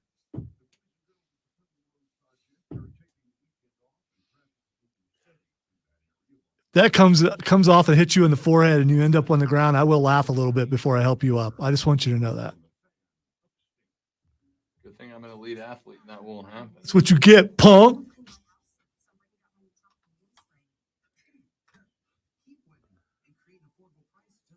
You just don't want to talk about the field goal thing anymore because someone's going to call and say, all right, come over here. Okay. But dude, we can go over to I'll do Malden it High School today. right now.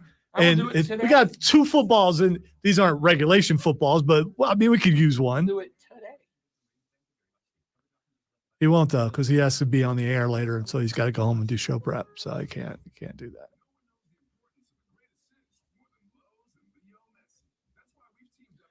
We can get 2 people down that's actually here today and just have them hold up the thing like little giants to make the.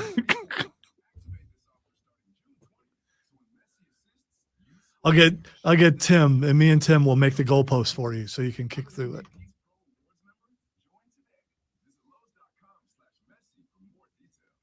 The Braves are 6-31 in games where the opponent score 4 runs or more. That's bad. What's the average in the MLB for all teams when that happens? Higher than 6 and How do you know? Because I watch baseball. I mean, if there's a way to figure that out, maybe they're just no worse than any other team.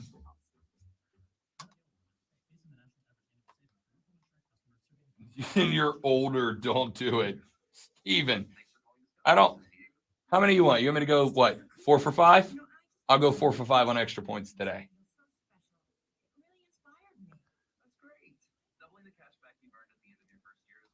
I just want to see the ball go more than 10 yards, and then we're talking. See, look at you. Okay. As an older guy who realizes his limitations now, you're right on the edge of that. I know you're feeling good. You've lost a weight. You're feeling good. I mean, but I didn't go to a trampoline park with my nephew because I know my ankles would shatter. I know my limitations. you could have jumped on your back or your butt or your head. XP isn't one of them. Okay. Could I go? I'm trying to think of something else. Could I hit an 89-mile-an-hour fastball today? Probably not. I think you got a Probably better not. shot of that than you do kicking a field. Absolutely not. The Rob Brown Show carries on. It's the Fan Upstate. The renewal by Interstate of the Carolinas fan phone's open for you. 844-FAN-FONE. That's 844-326-3663 is the number. Local celebrity and upstate hot dog eating contest champion, Jersey Joe, joins us on the phone. Joe, welcome back, superstar. How we doing, buddy? Rob, I am doing great. I hope you guys are doing well, too. Not as good as you, man. Another trophy in the books, from what I understand. Damn right. Had a baby. Knocking down. What was the number yesterday at Floor? Well, everybody got 10 hot dogs, and the first one done wins. Nice. What was the time? 5 minutes, 20 seconds. Ooh. See, Lonzo, here's a limitation I know. I can't do that. Thought about it. Would not try. I feel like I would die. Yet here we are talking to the upstate hot dog eating champ. What is the strategy, Jersey Joe, to going into a competition? Like, is it don't eat for 3 or 4 days before? Is there like any mental preparation you got to go through? No, I mean, I had a nice big breakfast of probably give or take about 8:30. And I just nibbled a little bit during the day, a couple adult beverages, and made myself to made my way to the stadium. And the contest was at 5 o'clock, and then we just went from there. You know, bud, I'm a big brewski guy. I'm a big beer guy. I got to tell you, the thought of knocking down a couple of adult soda pops before cramming 10 dogs down, like I just got full thinking about it, bud. And it is funny enough too, because the guy who finished second to me last year, Michael, he finished second to me again this time. Did they let him finish? What was his time? Where was he at? He was like almost 8 minutes. Nice. I dig it. There's gonna be a year. No, there's not. I was gonna say there's gonna be a year, Joe, where I'm gonna grow the stones to come on the 4th of July and try it. But there's not. I can't. I'm not even in your stratosphere. So congratulations on another year holding the belt, bud. I sure do appreciate it. You got it. Hey, I'm still waiting. Hey, I'm still waiting for that T-shirt though. Yeah, I do. You know what? You know what? I do. I got your number. I need to get with you. I will hook you up, Joe. Appreciate it, buddy. I do owe Joe a T-shirt. That is correct. I do got to get him hooked up. Upstate hot dog eating champion, man. I mean, that is the local celebrity checking in on the show, and I appreciate it. Keegan said, I would love a Rob Brown Show web series of Ken Rob Brown Sports Ball. Just have Rob attempt all these sporting things. Listen, I know that I can't hit a 90-mile-an-hour fastball, okay? Again, neither can most of you. I promise. I could not break. I couldn't break a 6-second 40 today. I don't know if I'd break a 7-second 40 today. I don't know. I don't think I could. All right. I know my limitations. You can at least sub 10. I mean, I could sub 10 a 40. I don't know if I could. Honestly, I don't know if I'd sub 7.5 a 40. I think I'd be checking in around 8 right now. What was your 40 time back in the day? At my fastest in high school, which was my junior year, it was a 4.57. That's not bad. No, it was not. I'm not. I was glory days, Bruce Springsteening this thing. I was an athlete. I wasn't really good at any sport. Scratch that. I wasn't great at any one sport. I was pretty okay at everything. Pretty okay soccer player, pretty okay football player, pretty okay basketball player, pretty okay baseball player. I was not great at anything, but I was on every team because I was pretty okay at everything. But it wasn't like lack of I was an athletic dude. I was an athletic dude through college. I just wasn't like really dialed in on any one thing. And this, like, we've had this conversation before. I am very pro allow your kids to to try every sport, but I'm also pro when they find the one they love, dial in on that. Dial in on that. Hey, Keegan, after the concert, there's a couple places with field goals right around where we're going to be after the concert. That's a good time for it. This will be the time when you'll be willing to go. Yeah, I'll do it. And I'm willing to do it now. We're all going to be there. I mean, why not? I'm willing to do it now. You let me go home, grab the spikes. I will meet you anywhere and do it. You don't have time. Like you have spikes at home. I absolutely do have spikes for at home. For what? For soccer. They're literally kicking cleats. So look at me. Literally like kicking that. I wasn't aware that you still played the game. You said, and I quote, like you have spikes at home, which is the definition of no, you don't, you loser. Hit me with that and then ask all disgruntled when I respond to it. Like you have spikes at home. I absolutely do. Okay. Nobody's perfect, but I am very, very close. All right. That's enough of that. Rob Brown can hit an XP. That's all you need to know. You're right. We're in Mark Ryan territory now. We got to get past that. Borderline. Because, yeah.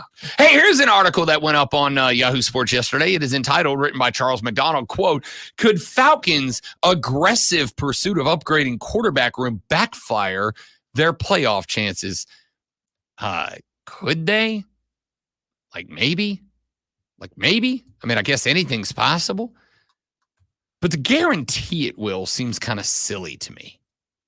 It just seems kind of silly to me, right? Like you have to, I think, pick the player that you think that Atlanta would have drafted at 8. So let's take a look at the defensive players that were around that spot.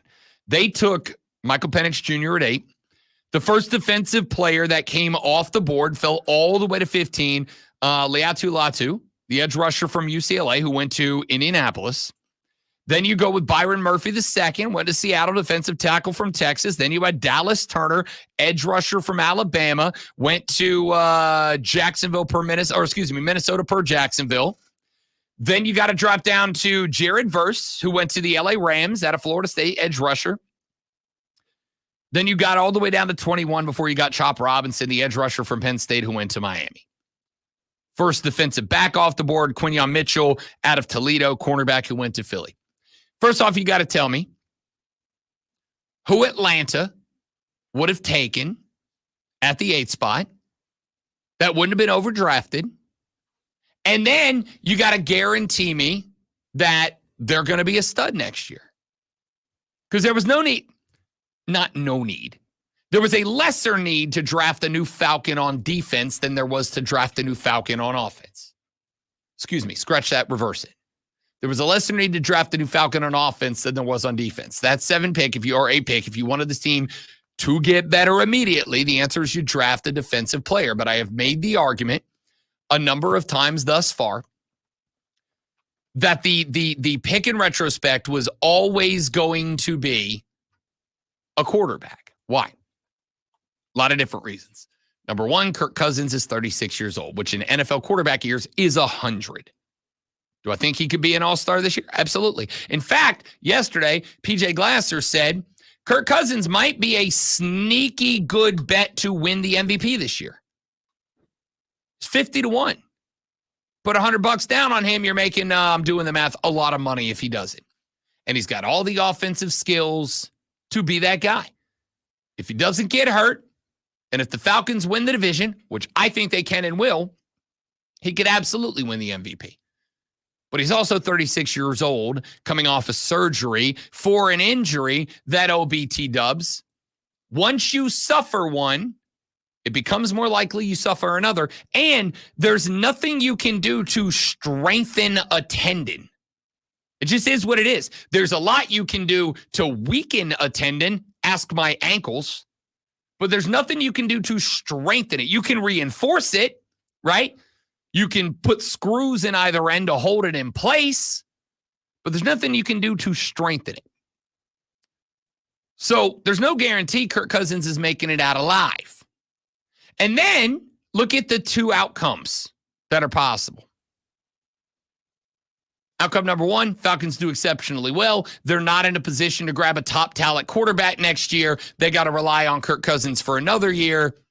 If they're successful, they can't get a top-tier quarterback. And again, I think they front-loaded the contract of Kirk Cousins so that he plays 2 out of the 4 years. And they pay him all down the road, or pay him all up front so that they don't have to pay him in 2 years. They keep him 2 years, they use him to bridge to the next guy, and then they cut him, which is, I think, the plan. I think the other aspect of that is you want the next guy ready, and you want to give the next guy as long as possible. Now you've given him at least a year, maybe 2, unless Kirk's ankle snaps, Achilles snaps, whatever, and then the next guy's on the roster already. But even if you take all that off the board, still, in order to say that the Falcons actively hurt their chances this year, you got to tell me which one defensive player you would have drafted at number 8, because you don't get every defensive player. You can't look at it and just wait till the end of the year and pick whatever defensive rookie wins defensive rookie of the year and then go, could have drafted that guy. No. Would you have drafted that guy? Would you? Because let's say that Chop Robinson lights it up for Pittsburgh, for Miami, and becomes the defensive rookie of the year. You telling me Atlanta would have drafted the guy that got drafted 21st? No. You got to pick the guy, and then that guy's got to have a successful year. And I think that's a big ask. If you ask me, what do I think is more likely? That Atlanta would have definitely hit on the defensive player of the year, or just a really good defensive rookie at number 8, which is, again, like 10 spots higher. Sorry. It is 6 spots higher than the first defensive player came off the board. 6 spots higher than the first defensive player off the board. If you were telling me that Atlanta would have definitely got the right guy, would have definitely drafted him at 8, would have definitely developed him into the same player, would have definitely had him be that guy for Atlanta, if you can't do that, what's more likely? That would have happened, or that Michael Penix Jr., a guy who was in the top 3 in pretty much every passing statistical category at Washington and guided that team to a national championship appearance, might be a good quarterback at the next level. Especially might be a good quarterback at the next level after a year minimum, 2 years maximum of sitting and learning from Kirk Cousins under the Kirk Cousins learning tree. Which of those is more likely? I'm going to go with Michael Penix Jr. And oh, by the way, there's that other little variable that was out there that the Atlanta Falcons were under investigation for tampering, that they know that there was a chance. It ended up not being the case. They only lost the 5th round pick. But there was a chance, there was a thought that Atlanta might be docked their first-round pick next year. And if they got docked their first-round pick next year, now they're really screwed as far as having the opportunity. Let's say they took a defensive player this year and the plan was get a quarterback next year, maybe even trade up for one. You lose your first-round pick, you're pretty much in the crapper as far as being able to get that guy. So I understand the thought. I understand people are against it. But again, I've pointed it out before and I'll point it out again. It was the right decision. Doesn't feel like it now, especially if you're a Falcons fan. Why not? Because it feels like you're in a position to compete right now. Here's the fun thing. The NFC South winner, I think it's Atlanta, but the NFC South winner is winning one playoff game at the maximum. They're winning one. So this ain't the year for a Super Bowl run for Atlanta or New Orleans or Carolina or Tampa Bay. The winner of the division's winning a playoff game maximum. This is about being ready to go in 2025, not 2024. And I frankly think Michael Penix was the right move for that. I don't understand why I'm reading articles called Falcons clipped their own wings. No, they didn't. They're just getting them ready for 2025 when they actually try to make a run at the Super Bowl. That's what I think. Now, the Michael Penix Jr. of sports flashes. Lonzo. Now more of a starter. The Atlanta Braves dropped a 3-game series, 2-1 with a 4-2 loss to San Francisco last night. Charlie Morton threw 5.1 innings, surrendering 5 hits and all 4 runs, including a pair of home runs in the 4th inning. Atlanta had 8 hits, but went 1 for 5 with runners in scoring position. The loss drops Atlanta to 47-38 and 9 games behind Philadelphia. After a 40-year run as a sponsor, Hendrick Motorsports and the Hooters restaurant chain have ended their relationship. Hendrick said Hooters was unable to meet their financial obligation and a workable solution wasn't found. Hooters initially sponsored NASCAR Series champion Alan Kulwicki in the early 90s and most recently adorned the car of Chase Elliott. Hey, make sure you check out our brand new show, Wire to Wire, this afternoon from 3 to 7 p.m. with Cole, Bryson, and Diesel. They will get you up to date on the latest local and national sports news. Great guests, great debate, a whole lot of fun, and it's all Wire to Wire.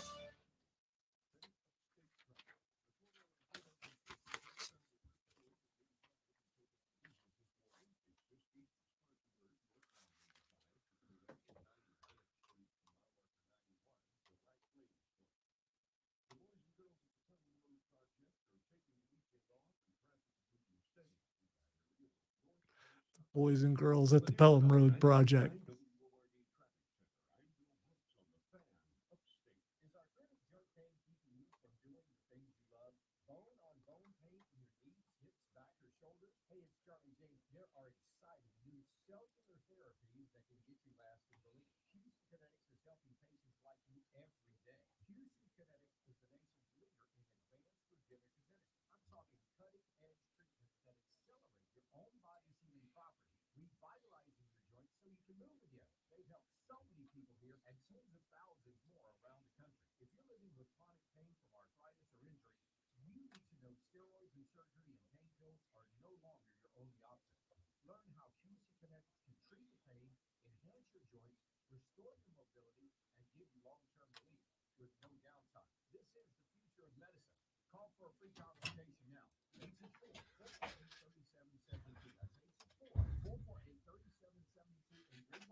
Spring is here, and the best Upstate deal on golf is on sale now. The 2024 Upstate Golf Card gets you a round of golf at 7 premier Upstate courses, and it's only $80.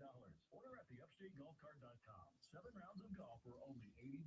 UpstateGolfCard.com. DQ presents Picture This. Picture the DQ freezer, home to all the Blizzard flavors of the past. Picture it opening. Bring back the salted caramel truffle blizzard. Can't afford to pay cut, Steven, but thank you.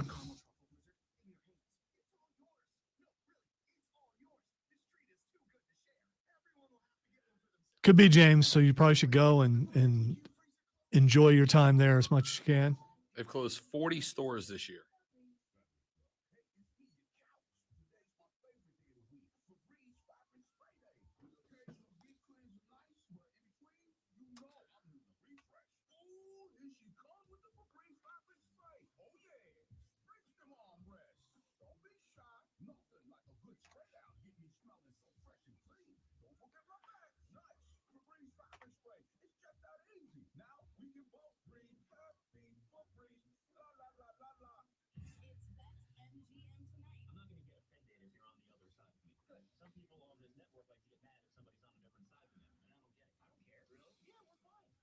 You're making a comeback on the poll, by the way. Check it in a minute. Okay. Didn't have to mention it, but I'm a team player. On and off the camera.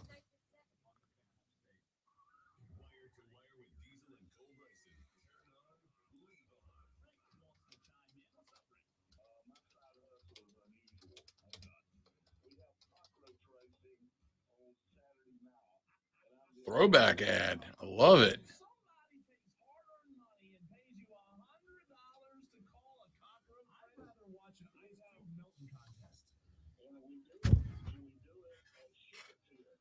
I thought this was our program. No, it's a new one, but it's just the same old stuff. Put ours back in the rotation. No, that thing's long gone. Good luck finding it. It's been deleted forever.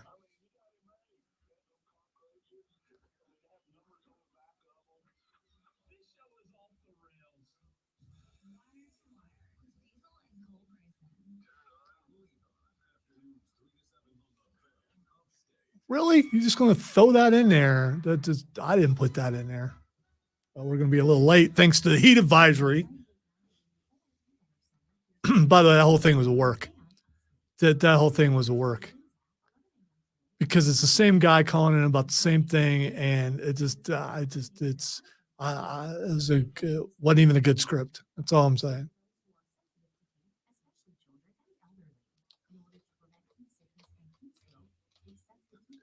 The fact that you were very offended, though, I had no idea that was in there. Oh, no. Remember what I said earlier? You came at them like you came at me earlier. So, I mean. Is the most sincere form of flattery. Is it?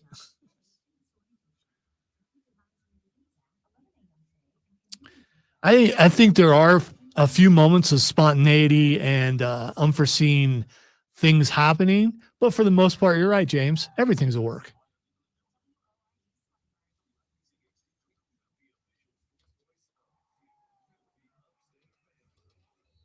So for every argument on this show, it's all real and legitimate and actual division happening today. It's all over. It's done. We're going to sit at separate tables when we go to collect the awards. Have we ever sat at the same table? I'm not sure. We did the first year. Yeah.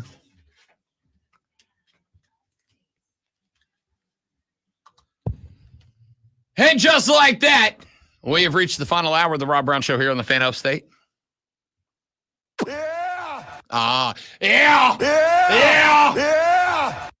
I said I would test today. I had to find out if you were back, and you appear to be back. Yeah. Feeling good. Feeling good.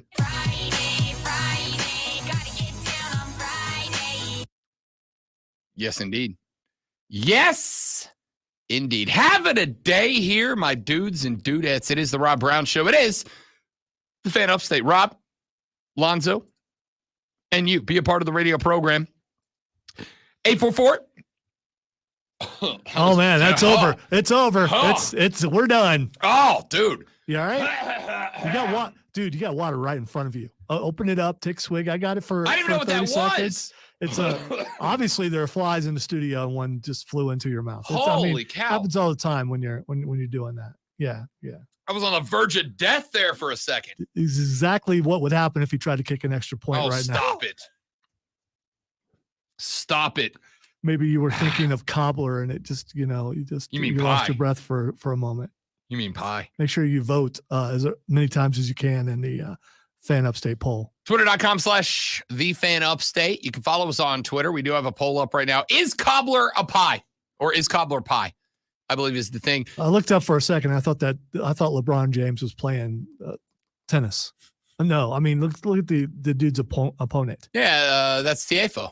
He's a stud. Not him. Yeah, obviously not the white Spaniard is not the guy you thought was LeBron James. Just Spaniard. I don't know that he's okay. Yes, he's a Spaniard. Yeah, he is from Spain. I just saw the headband. Okay, I saw the headband. He looked like young LeBron. That's Tiafoe. He's a damn good. He might win this thing. He might win Wimbledon. He's very Wait, good. An American might win Wimbledon? Yeah, ain't no Brits gonna win it. on the guys side. Correct. An American on the guy side might actually win. Yeah. That's weird. Yeah, he's a stud. 29th in the world. And When's the last time that happened? If he wins this, Sampras, maybe? I don't know. I don't remember. But if he wins this is I think this is the last ranked opponent he sees to the quarterfinals. I could be wrong. I looked up the bracket when it started on Wimbledon Monday. has some surprises on occasion, but I mean, so you're saying it's smooth sailing if he gets past this. Last American man to win Wimbledon was Pete Sampras, who Look at won me. in 2000. Look at me.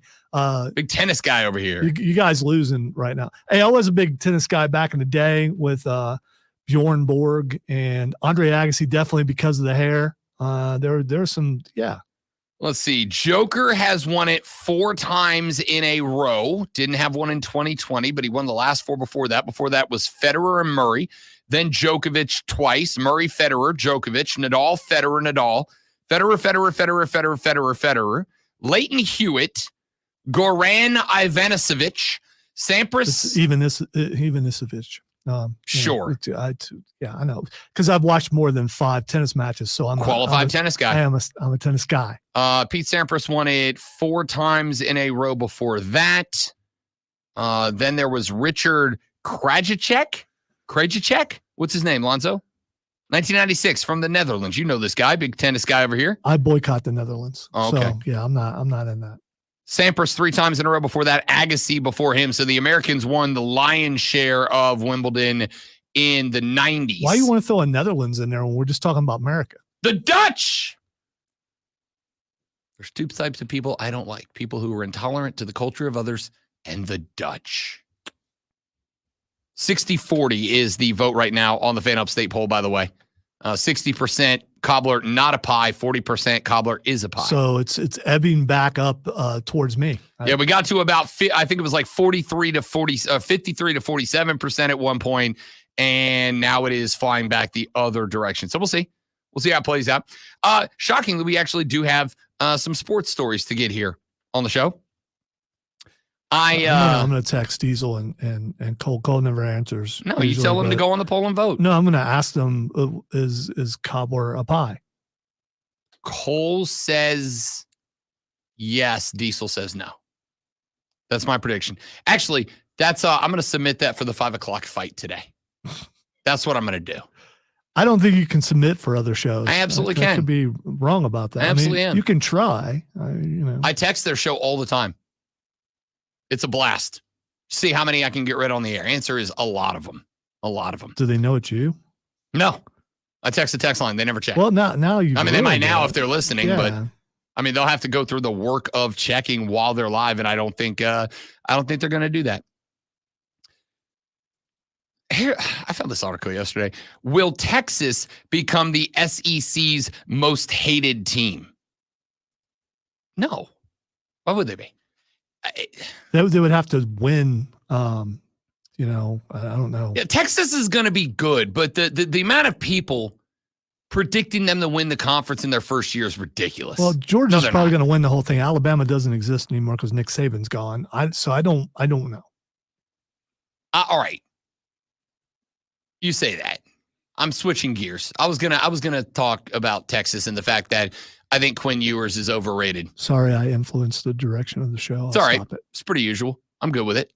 If I had a problem with it, we'd have had a lot of problems a long time ago. If you had a problem with it, you'd have pushed it to the side. So, Kalen DeBoer. I was on the air yesterday. My co-host yesterday. As I said, Cole would say yes. There's one. Yeah, I was going to say. Yeah. Yep. Yeah. And I predict Diesel says no. So, Kalen DeBoer comes to Alabama. Yesterday, I was on the air with PJ Glasser. PJ Glasser is an Alabama alum. He went to Bama. He said that he thinks Alabama drops off. He thinks Alabama drops off with the loss of Nick Saban. I was like, why? Kalen DeBoer has won everywhere he's gone. He said, here's the thing about Nick Saban.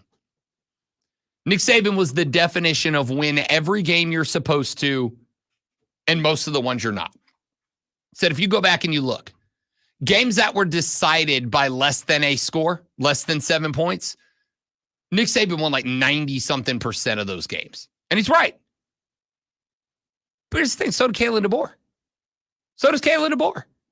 That's why he was playing for a natty. Well, I guess coaching for a national championship last year, because he wins most of the ones that he's not supposed to. Really always has. Really everywhere he's gone, that has been the case. I don't understand. And in fact, I don't like. Not because I've got a soft spot for Alabama. I do not. But because I think some folks are going to be sleeping on Bama and get caught slipping by Bama. I think there's a lot of folks who are under the impression that Kalen DeBoer's team is going to look a lot like Washington did last year when they got cooked in the national championship game. I think a lot of people are not realizing, yes, Kalen DeBoer comes over, but he's taken over a team stocked with Nick Saban talent. See, I get all that, but as a player or as a coach for another SEC team, I'm no longer as intimidated, maybe not intimidated at all when I'm going up against Alabama, because Nick Saban isn't standing over there. That is a factor when you have arguably the best coach in the history of college football on the sideline. That's intimidating. You look over there, he's gone. You think, okay, we got a shot. Maybe you already had a shot, but it ups your confidence a little bit. You play just a little bit harder because you think you can take them down because Nick is no longer there. I mean, I can't say no to that, right? Like, I can't say that's wrong. What I can say is I think that I don't want to lean on it. And maybe that's on me. Maybe I'm underestimating the amount of influence that emotion has on the game. Maybe I'm underestimating the lack of importance that one person, the amount of influence that one person can have on a game just by existing, right? Like, maybe I'm wrong for that. Maybe not seeing Saban on the other sideline loosens up head coaches, loosens up players, creates a world in which Lonzo is correct and guys look over and go, oh, Nick's not over there. They're mortal now, right? The infinity gauntlet of coaches isn't over there anymore.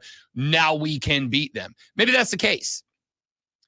But I don't think that's what a lot of people are leaning on. I'm not saying nobody is. Obviously, Zoe is, and I think that's more than fair. But I don't think I think a lot of people are for some reason or the next under the impression that just because Kalen DeBoer is coming down, that Alabama's going to drop in ability down to where Washington was. Kalen DeBoer is bringing a wildly successful coaching pedigree to a roster that is stacked as if Nick Saban is still there. And what I said to PJ Glasser about this yesterday was that there's a reason Alabama jumped so damn quick from Saban to DeBoer, right? Like, Alabama is at a level that they could have, I'm not going to say they could have gotten anybody that they wanted, but they could have got most guys. Most guys would argue that while Alabama is certainly a higher pressure job than the overwhelming majority of gigs, it also provides you with more resources to succeed than the overwhelming majority of gigs, right? It is going to be easier to survive at Bama than it is, I don't know, anywhere that's not Ohio State, Georgia, Michigan, Notre Dame. What's the record? I don't know how we would look this up of coaches coming in following up a legendary coach in any sport. How well did they do the following year? Even with, yes, you can say, well, they have their recruits, so they should still, you're basically just playing with that guy's team, but you still have to coach them the way that guy did. And I believe there's going to be a drop off. It is more than fair to ask the question. And I would say that over the years, I think it is more than fair to say the majority of dudes who are the dude after the dude turn out not to be the dude. I think that is abundantly fair to say. That's why they say you don't want to be the next guy. You want to be the guy after that. You don't want to be the guy after the guy. You want to be the guy after the guy after the guy. That's the guy you want to be. The guy that comes after the guy that comes after the guy, not the guy that comes after the guy, because it's hard to be the guy that comes after the guy. But at the same time, you also don't want to, you don't want to throw away your shot, as the famous lyric from Hamilton says. You don't want to throw away your shot. You don't want to wait for it. Because a job like Alabama does not come open that often. And on top of that, if Alabama does come open, it's because whoever the guy after the guy is failed. And if the guy after the guy failed, and if he failed really poorly, Alabama may not be as good of a job as it is a couple of years down the line. Is Alabama as good of a job now, or was it as good of a job after the Price Shula debacle? No, when Saban took over that job, Alabama was like an upper mid-tier or lower pristine level job. It wasn't what it is today.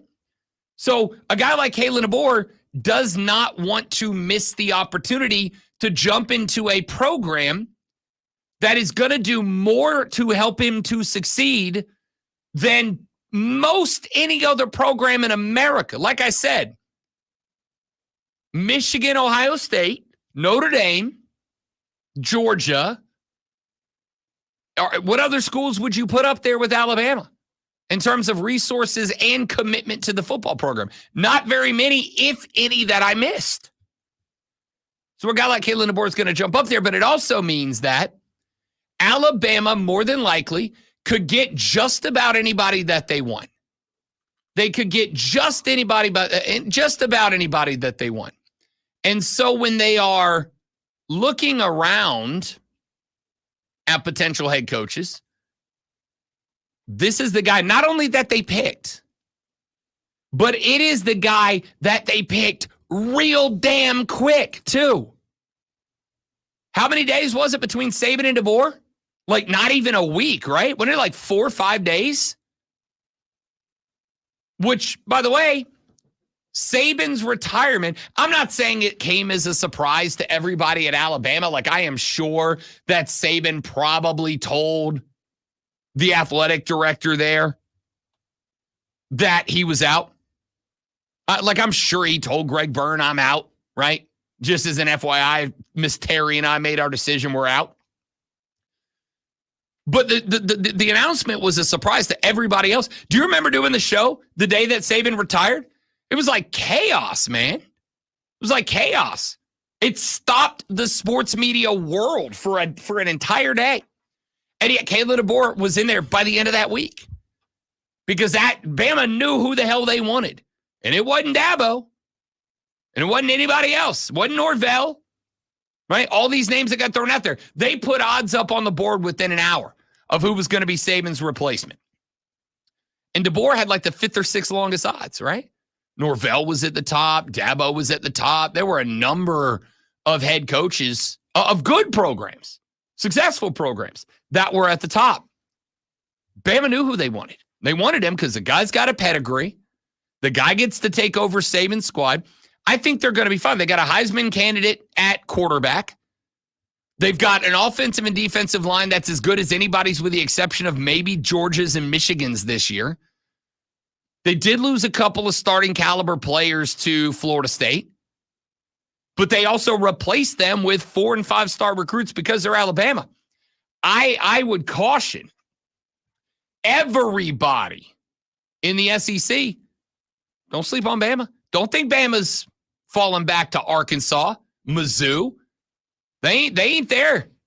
I'm not saying they won't be in 2 or 3 years. I also ain't saying that Caleb DeBoer is going to fail at Alabama because he hasn't failed anywhere else. And again, he's not bringing Washington What down. is failure? What would you consider failure? 9 wins. 9? Okay. Not a fewer. And not the gravitas to get yourself into the playoff anyway. For the record, their over-under win total in Vegas is 9.5. So Vegas says they'll either win or 9 or 10. I'm going to tell you right now, I'm taking the over.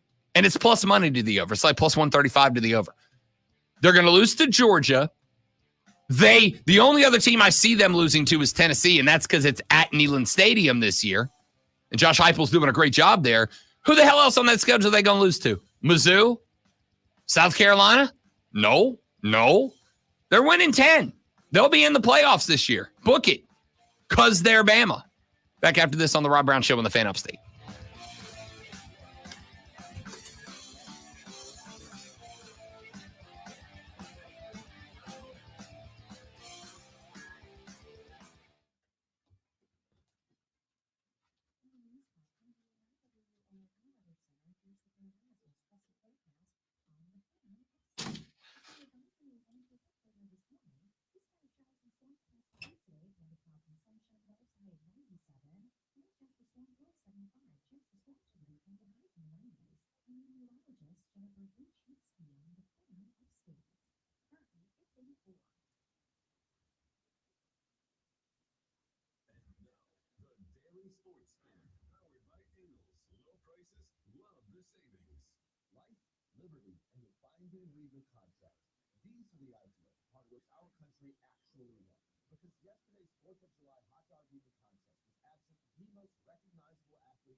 All right, guys, give me 10 seconds. I'll be right back.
none of you care anymore. I'll address this now while I got a second. The American Outlaws are the official supporters group of U.S. Soccer. Barra 76 is the official Hispanic supporters group of U.S. Soccer. Both of those organizations have put out into the world statements calling for the removal of Greg Berhalter as the manager of U.S. Soccer.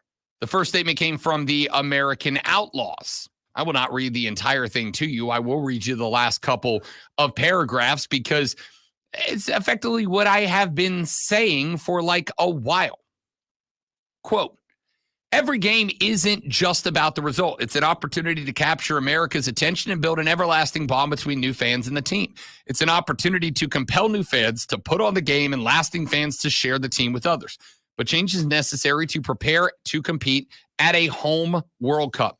We cannot miss this incredible chance to create a lasting impact on the game of soccer in this country, and we feel that a new head coach is an important step at this point. Could not agree more. I will not read the entire Barra statement, but they put out a long one, and I think it is very, very important. It opens with, we, Barra 76, are deeply concerned with the current state of our national team under Greg Berhalter.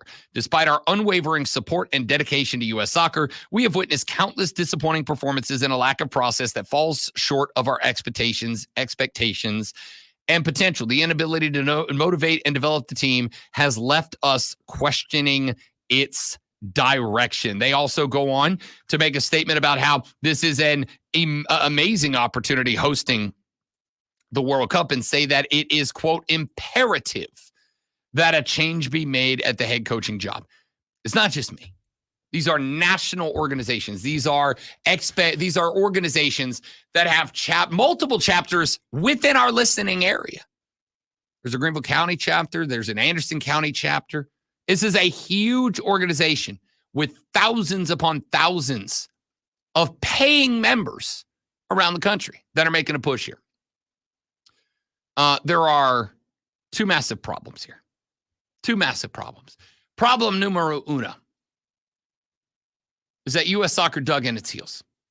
It's a U.S. Soccer decision that Greg Berhalter is there. It's a U.S. Soccer decision that they hired this man in the first place. It's a U.S. Soccer decision that they brought him back in the first place. It is a U.S. Soccer decision that he is at the helm, and therefore, and I've said this before, you remember we talked about ownership in the NFL earlier, and I've said what over and over since I got here. Keep an eye on your owners.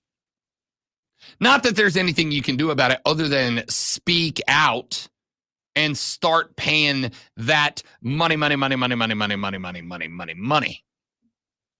Stop giving them money.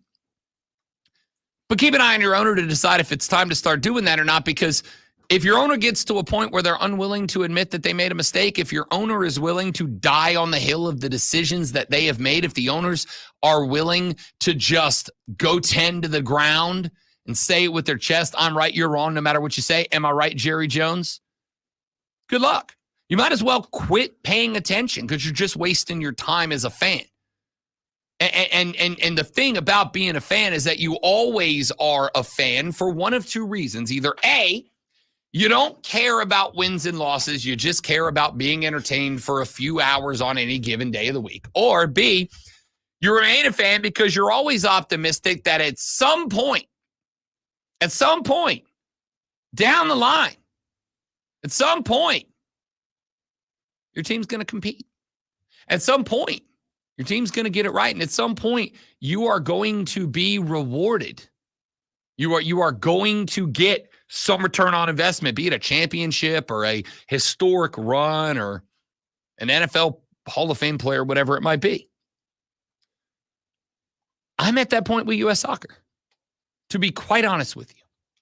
And the problem is, this is the worst possible time in the history of this team, of this organization, for me to feel this way.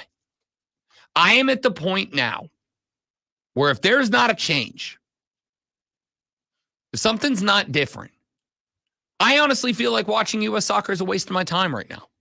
Really. You ever felt that way about your team? You ever gotten to the point where you feel like watching a team play, watching your team play is a waste of time? That's how I feel about U.S. soccer right now. And I feel that way about U.S. soccer less than 2 years before the biggest sporting event on the face of the planet is being held in our own backyard. 2 hours from here is Atlanta, Georgia. 2 hours from here is the Mercedes-Benz Stadium. 2 hours from here is the site of a World Cup. One of the many, but a site of the World Cup games. This is the first time in my lifetime, because I was 6 the last time one rolled around. This is the first time in my lifetime that I can buy a ticket and go to the World Cup. And I don't even have to get on an airplane. I will, because I'll absolutely fly to Miami or New York or wherever I need to fly if it gives me the chance to see the U.S. play. I'm going to assume the Americans are going to play at least one game in Atlanta because that's where the headquarters of U.S. soccer is. And since they have some input on how this World Cup is going to be organized and operate, I'm going to assume that they will give themselves a game in their own backyard. So I'm going to get to go. I'm just going to get to go to a USA World Cup game. That's incredible. Except for right now, again, I feel like it's a waste of my time. I feel like I can do better things right now. And so I have a decision to make now. I think we all have a decision to make now. I think the decision that I have to make is it time for me to bail as a fan until something changes? Is it time for me to go press unfollow on the social media accounts of U.S. soccer? Is it time for me to not turn on the friendlies when they start back up in a couple of weeks as we prepare for the World Cup? Is it time for me to not buy any more merch? I got like 3 U.S. jerseys hanging in the closet. I got a couple of T-shirts, a hat. Is it time for me to make sure I say, nope, I'm not buying. I really like the World Cup kits for the next cycle, or at least the ones we have on right now. I don't know if we'll introduce new ones or not, but I really like the unis that have come out the last couple of years. I'm one of the few. I'm not buying them. Have we hit the point where the right decision for me is to just bail until something happens? Because we can't win in the current state we're in now. Do you believe that with enough impact from the fans, because I think U.S. soccer operates differently than an NFL team. I said earlier, at the end of the day, the only way that an NFL team is going to make changes is either if A, the owner goes, I actually do want to win, or if B, they stop making money. And the only way that an owner's really going to stop making money is if the TV contracts go away, which is why it is so hard for teams that have been bad for so long to get better. This is why teams that have crap ownership, Cleveland, keep being, an average year for Cleveland is like a historical year for Cleveland. Because there's really not much you can do. But I feel the opposite with U.S. soccer. They don't have gigantic TV contracts like the NFL does. But when I'm looking at buying a ticket because U.S. men's national team is playing in Charlotte, and I look up at a ticket to go watch them play a bottom-level CONCACAF team, and you're trying to sell me a ticket for $75? That ain't it, Chief. Like, can I spend it? Yeah. Because I got free time and expendable income and a bad historical decision-making process. But I know a lot of soccer dudes, they got kids. They can't afford that. They don't have the flexibility with work like I do. They can't do that. Those are all things that have to be considered, and I don't think U.S. soccer considers it. So my question here is, where's the bailout point? I've seen a lot of articles that are blaming the players, and don't get me wrong, I think the players do deserve some of the blame. They were undisciplined. They were overaggressive. Jesse Marsh is the coach for Canada. And Jesse Marsh was asked about the U.S.'s exit from Copa. And even he said, because Jesse Marsh and I both know ball, he said everything I said. Disorganized, undisciplined. But again, undisciplined and disorganized, that's on the coach. That's on Greg Berhalter. That's on the coach of any team that is disorganized and undisciplined.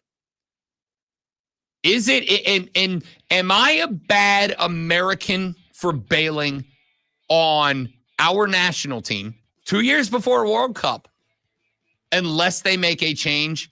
Or am I a fickle fan? Or am I good? Do I have a point? I don't know. Soccer fans, where are you guys at? Because I'm struggling with this. Right? Struggling with this right now. Texas said when Rob eats his cobbler, is his pinky fully extended or does it have a slight buckle and curve to show his 1% prestige? Bro, if I'm eating a cobbler, you're lucky if I'm not eating it with a spoon straight out of the dish. It's a curve. It's definitely a curve. No, it's either straight out or not at all. There's what curve. There you go. There it is. That's the cobbler curve.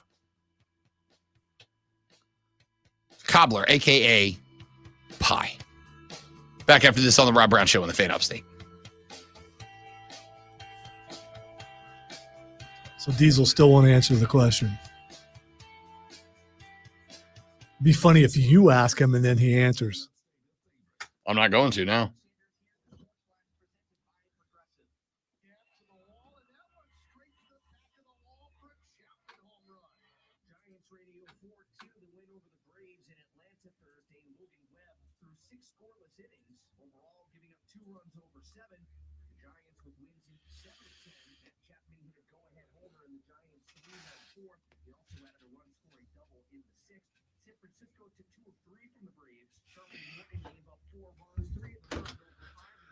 Oh, I'm sorry. I included you in the message. You just started a group chat. This is because now I'm going to have to deal with that all day.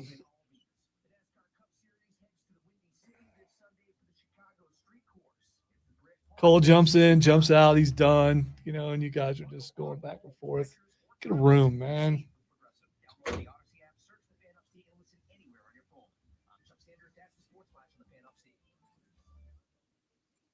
you feel like it's almost impossible to lose weight on your own? Hi, this is Dr. Elliot Hirschhorn with New Life Weight Loss, and we know the secret to losing weight and keeping. You seen the latest video where Ciampa tries to RKO? You haven't seen those? There's a series of videos where he and Gargano are backstage, and Ciampa keeps trying to get Randy, and Randy just doesn't even notice they're there. It's so well done. The latest one, Ciampa has like a fake beard over his beard, saying he'll never recognize him.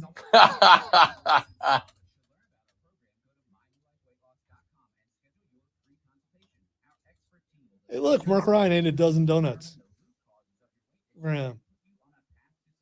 Also, you're in for the devil egg dogs too.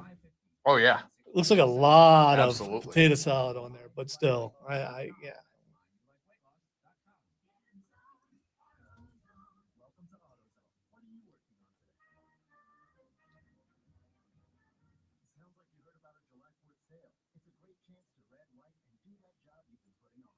Red, white, and do that job. You're right, James. Now I can't unsee it. Or can't do it without hearing it. Oh, there we go. I'm a hypocrite. You wouldn't want my opinion on desserts.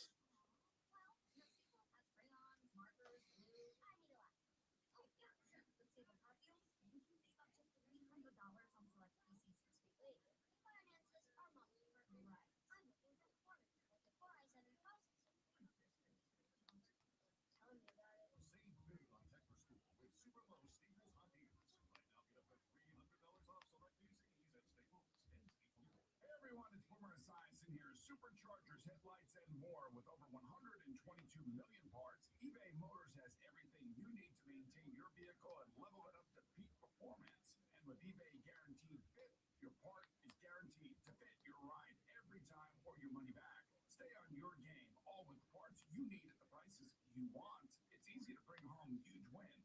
Keep your ride or die alive at ebaymotors.com. Eligible items only. Exclusions apply. From the Ingles Market Studio.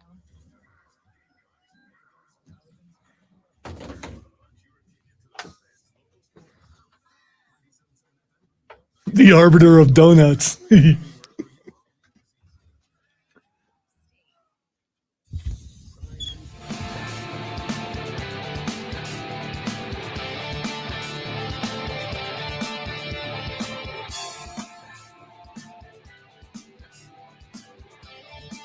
The Rob Brown Show, final segment of the day, final segment of the week. Welcome back, ladies and gentlemen.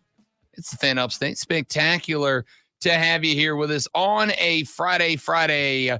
Gotta get down on Friday. NASCAR going to Chicago this weekend, running the street race at Chicago.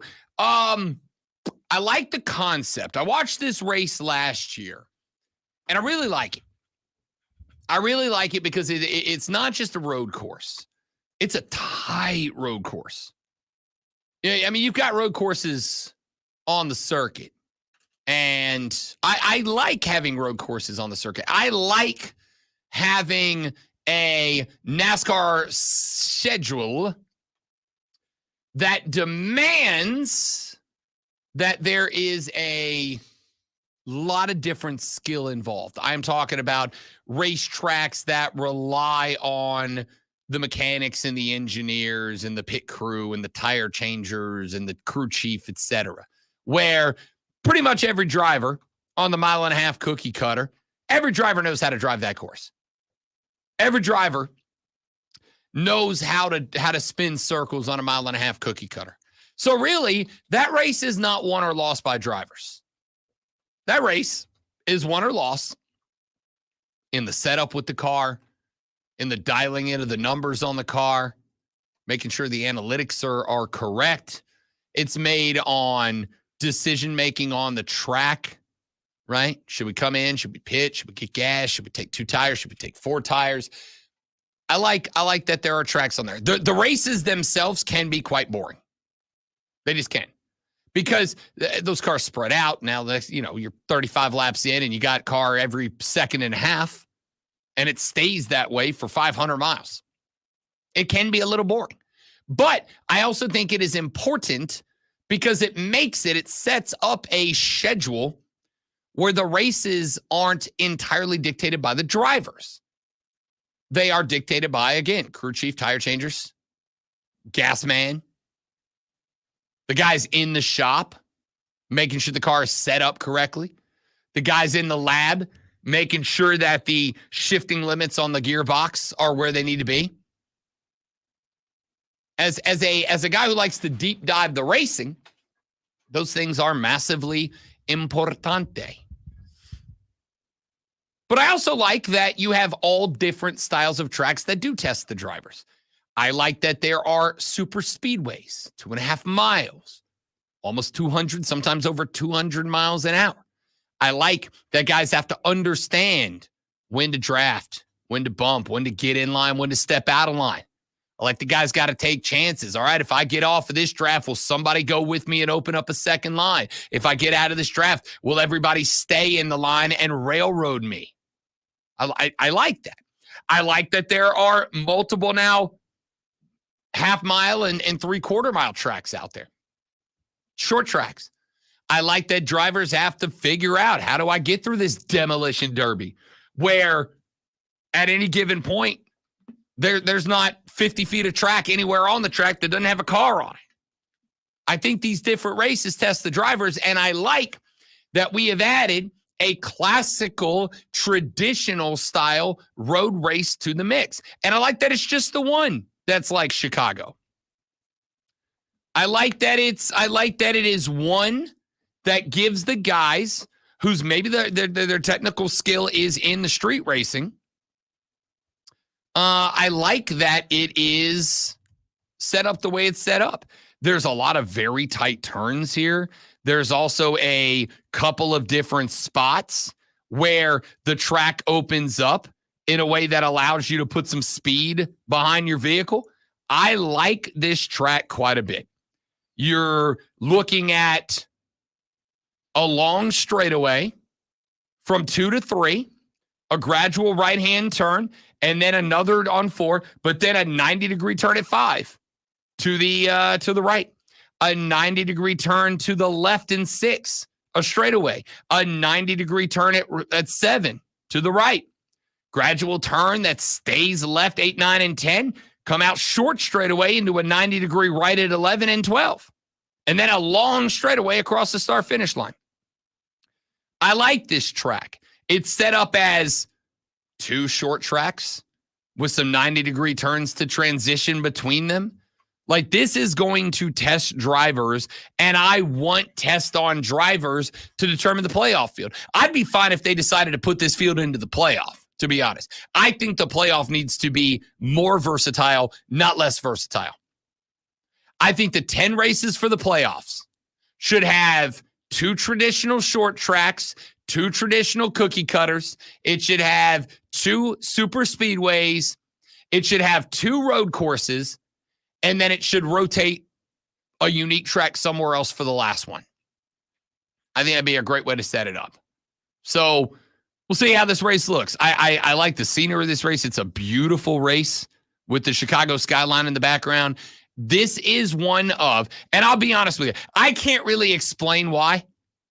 I have not watched as much NASCAR as I traditionally do this year. It's been a lot more checking out race summaries, watching the highlights, watching the NASCAR YouTube videos of the races after they're over that, keep most of the important stuff in, but not everything. It's been a lot of summary in NASCAR this year. I haven't watched nearly as much as I have in years gone by, and I can't really put my finger on why. Hey, do we have time to squeeze some NFL in real quick? Sure. All right. So according to CBS Sports, there are 9 quarterbacks more clutch than Lamar Jackson.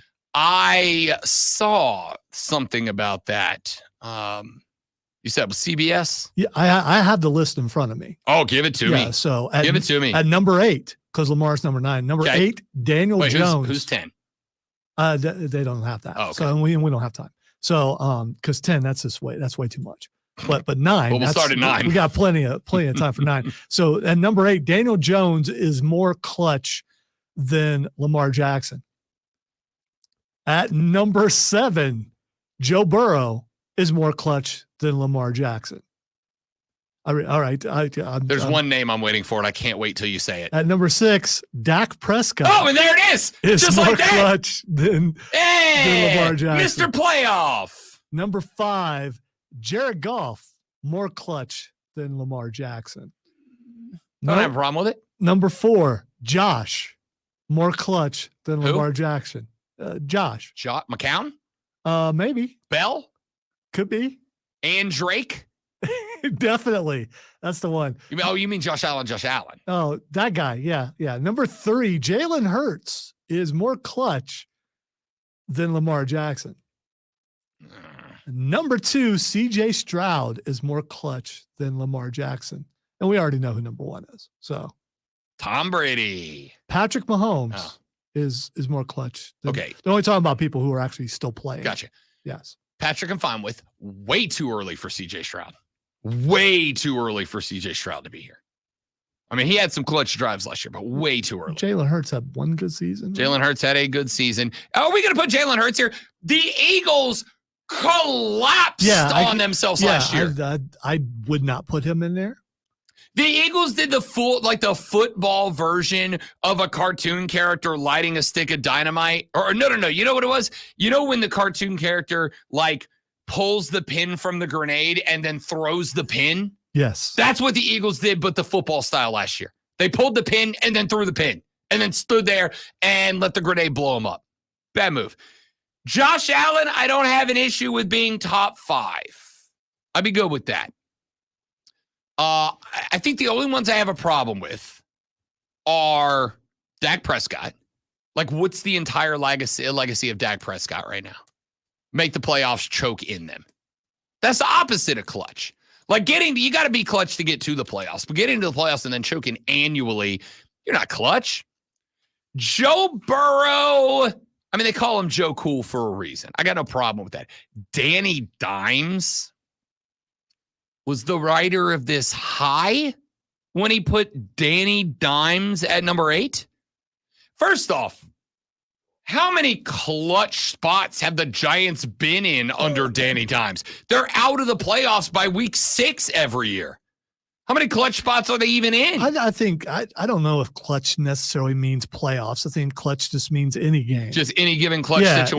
Yeah, that's what I That's think. fine, except for when I get late into the season and the Giants are 6-8 and they're up against the, 12-4 Chiefs team. Are the Chiefs really going full gas in that game? Probably not. Lamar at number 9 is very interesting. So you would put him top 5?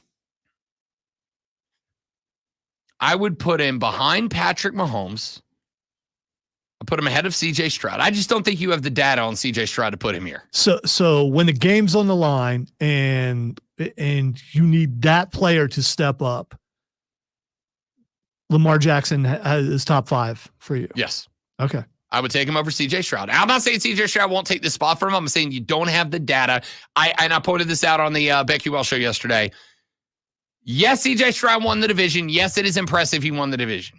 Out of the list that's up here, the top 9, I would put him top 5 also. Lamar? Yes. Okay.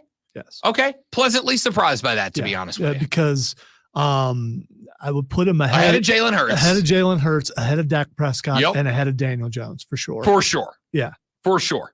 100%. I don't think it is responsible to have him any lower than 5. I would also put him ahead of Jared Goff.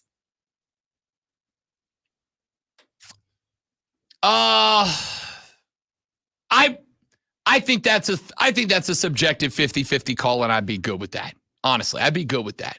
I think Jared Goff had a lot of clutch moments last year. Like a lot of clutch games for that team last year. My 1 and 2, I can't get beyond my bias. So you're leaving CJ at 2? Yeah. No way. No chance.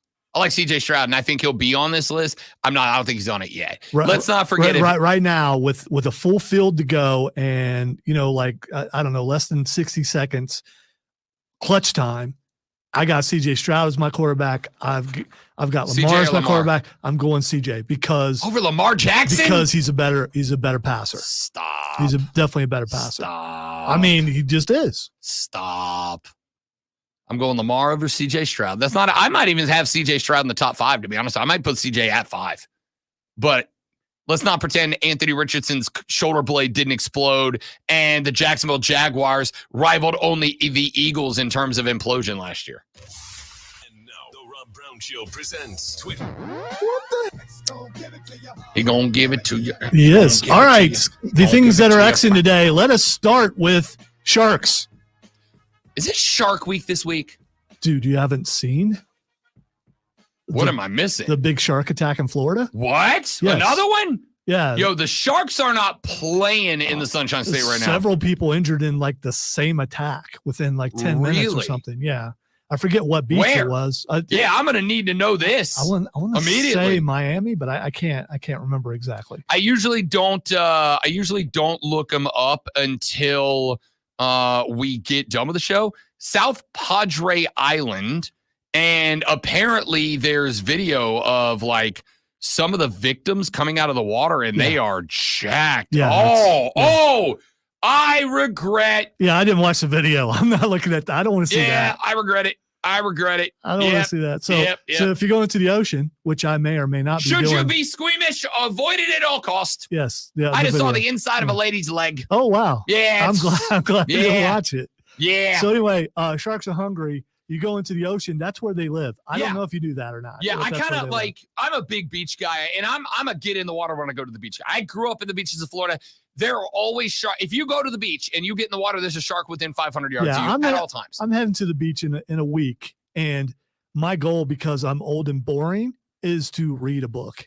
I mean, I've been in the ocean. Physically, I have some problems with my legs, and the waves don't care. They will beat you to death.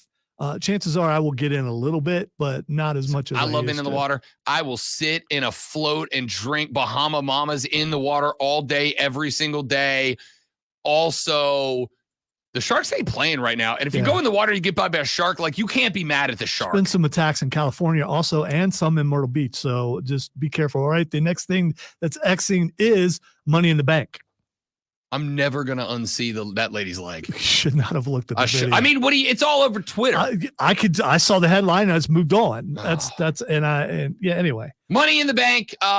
We are either tomorrow. We're set now. Oh, it is tomorrow. Yeah, it's tomorrow. I should pay more attention. Oh, that's right. I heard Michael Cole say that the other day. Yes. Oh, we should have done Fight Club today. We should have, but you didn't suggest it, so I didn't, blanked. Why didn't you say something to me? Because I want to be wanted. Executive producer and co-host? I want to be wanted, and I wasn't. So anyway. As we know, I've been doing nothing but making Lonzo's life suck today. Yeah. I might as well continue. So Might as well. The odds are Jey Uso and Tiffany. I mean, last year we knew who was winning on the guy side. There was no doubt it was going to be Cody. Those are the Vegas odds? Yes. According to X, yes. Really? Jey Uso. We're getting the Jimmy return soon. But does Jimmy come back? Not till we get Bloodline versus Bloodline, and I still think. I think Jimmy's part of that. I think but I think underneath it all, I think really The Rock is behind Solo, and that's how they're going to work it back into. I don't know who told you Twitter. I've got Punk and Gunther. Wait, what is this? That's not. Is this old? I must be looking at old odds. Punk's not in the ladder match, right? Because Drew McIntyre killed him. I don't know. I think there's still a thing tonight, and I don't think he's in it. No. Oh, because I'm so dumb. I typed in Royal Rumble. I'm such an idiot. I'm really glad. I'm glad it's Friday, dudes. I'm real glad it's Friday. All right. I need therapy after today, so I mean, I'm gonna go get some. Yeah, after today. Yeah. After today. By the way, I don't know if you knew this, but cobbler's not a pie. Cobbler. Diesel has spoken out and said that cobbler's not a pie. So. We are tied on the fan upstate. Cobbler's a pie. Y'all get some cobbler, a.k.a. pie, this weekend. And we'll see you back. You know what kind of pie my favorite kind of pie is? Apple. We'll see you guys cherry back here. Pie. She's my cherry pie. Never mind. We're out of clips. Have a great day. Don't drink and drive. I'll punch you in the face. Enjoy your weekend. We'll see you back here Monday to do it all over again. But better on the fan upstate. It's the Rob Brown Show. Rob and Lonzo out. Later. See ya. Yeah. Bye. Forgot how to end the show. We're talking about cherry pie, right? I just blanked on the end of the show. Golly. Because I sang cherry pie and it just threw him off. He's like, man, that is such a great rendition. No, what it was is he suddenly remembered what the album cover was. And so good. Bring it to your eyes. He couldn't function after thinking of the album cover. We used to play that song. Did you? It's a tough song to play. Is it really? It's not tough for the rhythm guitarist. It's tough as a band. Because there's like a lot of like little spots where the bass line changes way more than a regular song, and you have to change with a guitar or it jumps out at you. Will they do a march in that at some point? Or am I thinking of a different song? Yeah, I think so. Yeah. All right. Well, you guys are all awesome. Thanks for being here. Thanks for putting up with me today because I have been struggling, and I appreciate you all sticking it out because I had to. I didn't get a choice. Have a wonderful rest of your day. Enjoy your weekend. Goodbye.